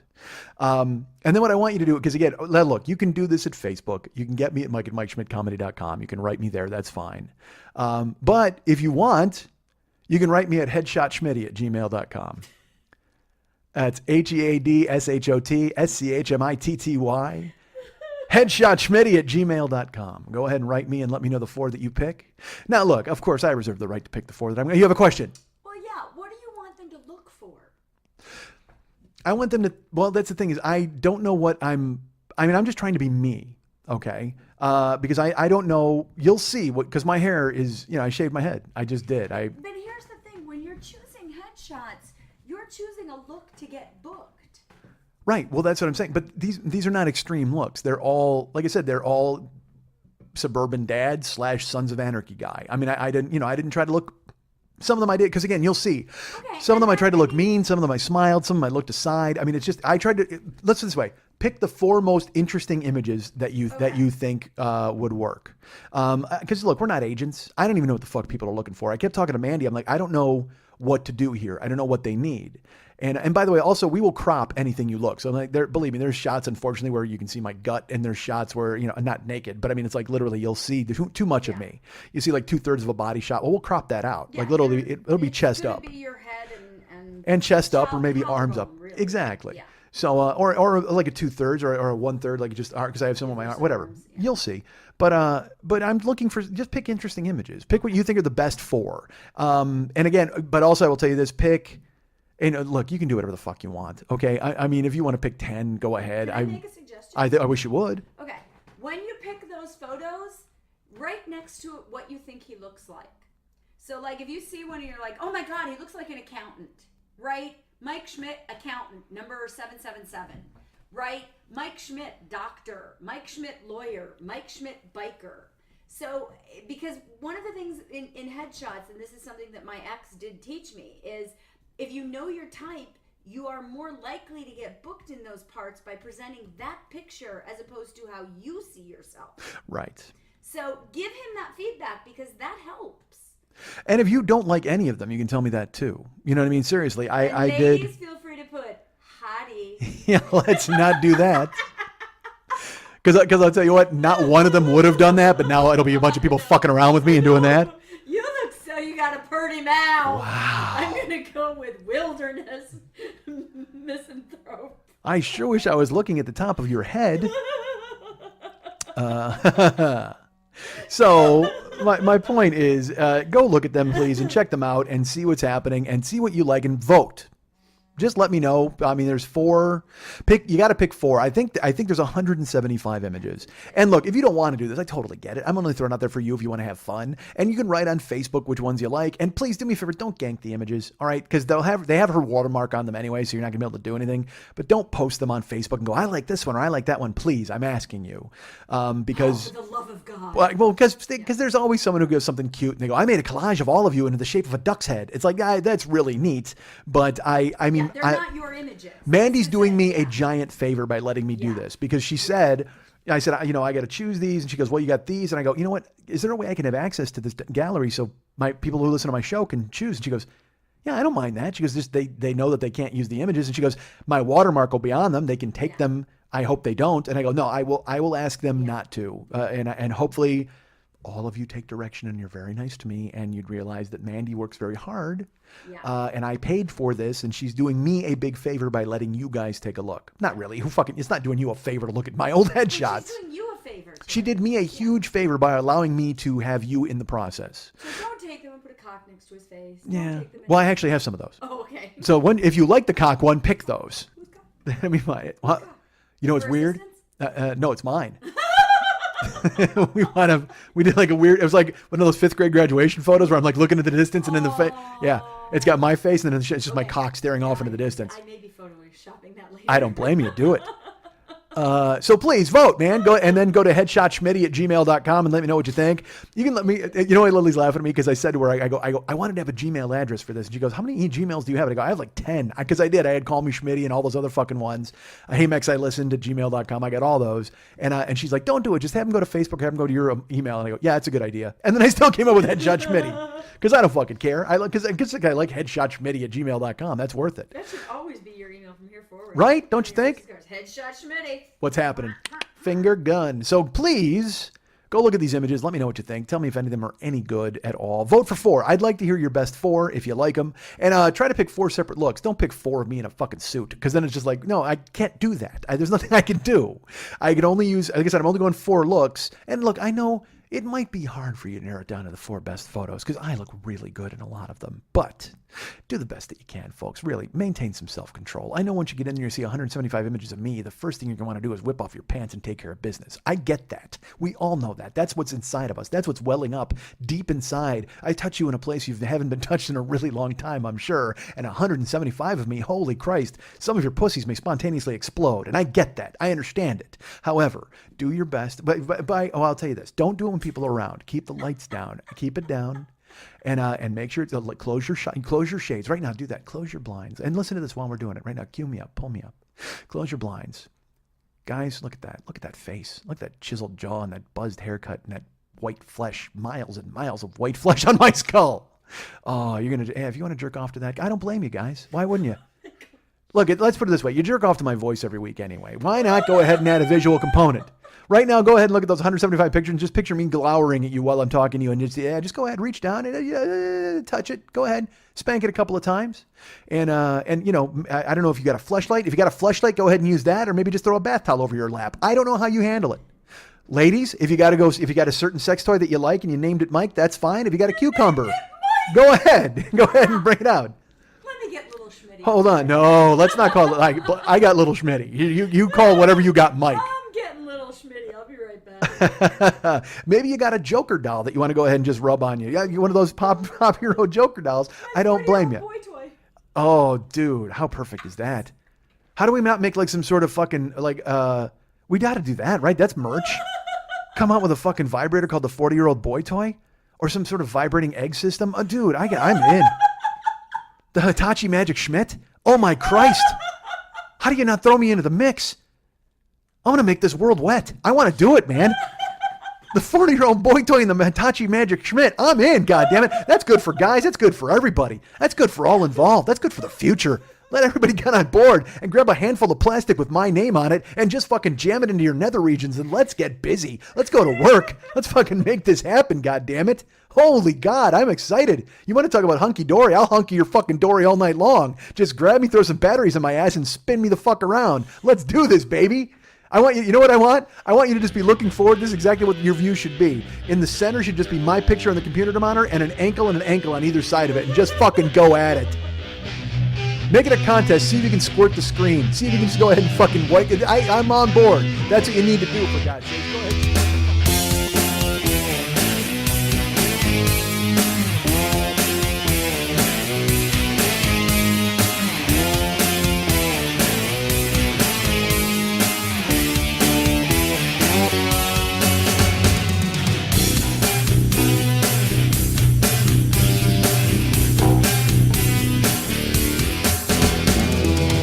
You know, Mex always says people skip the closing music. I say people love your closing music, so let's prove it to them. If you've listened this far, write me at heymexilistened@gmail.com and we'll send you a 40-year-old boy hearing commemorative Facebook profile picture that you better fucking put up, you dick.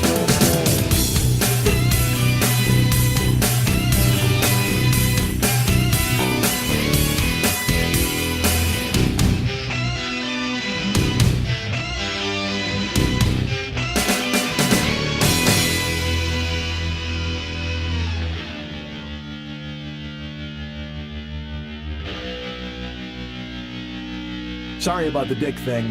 Thing.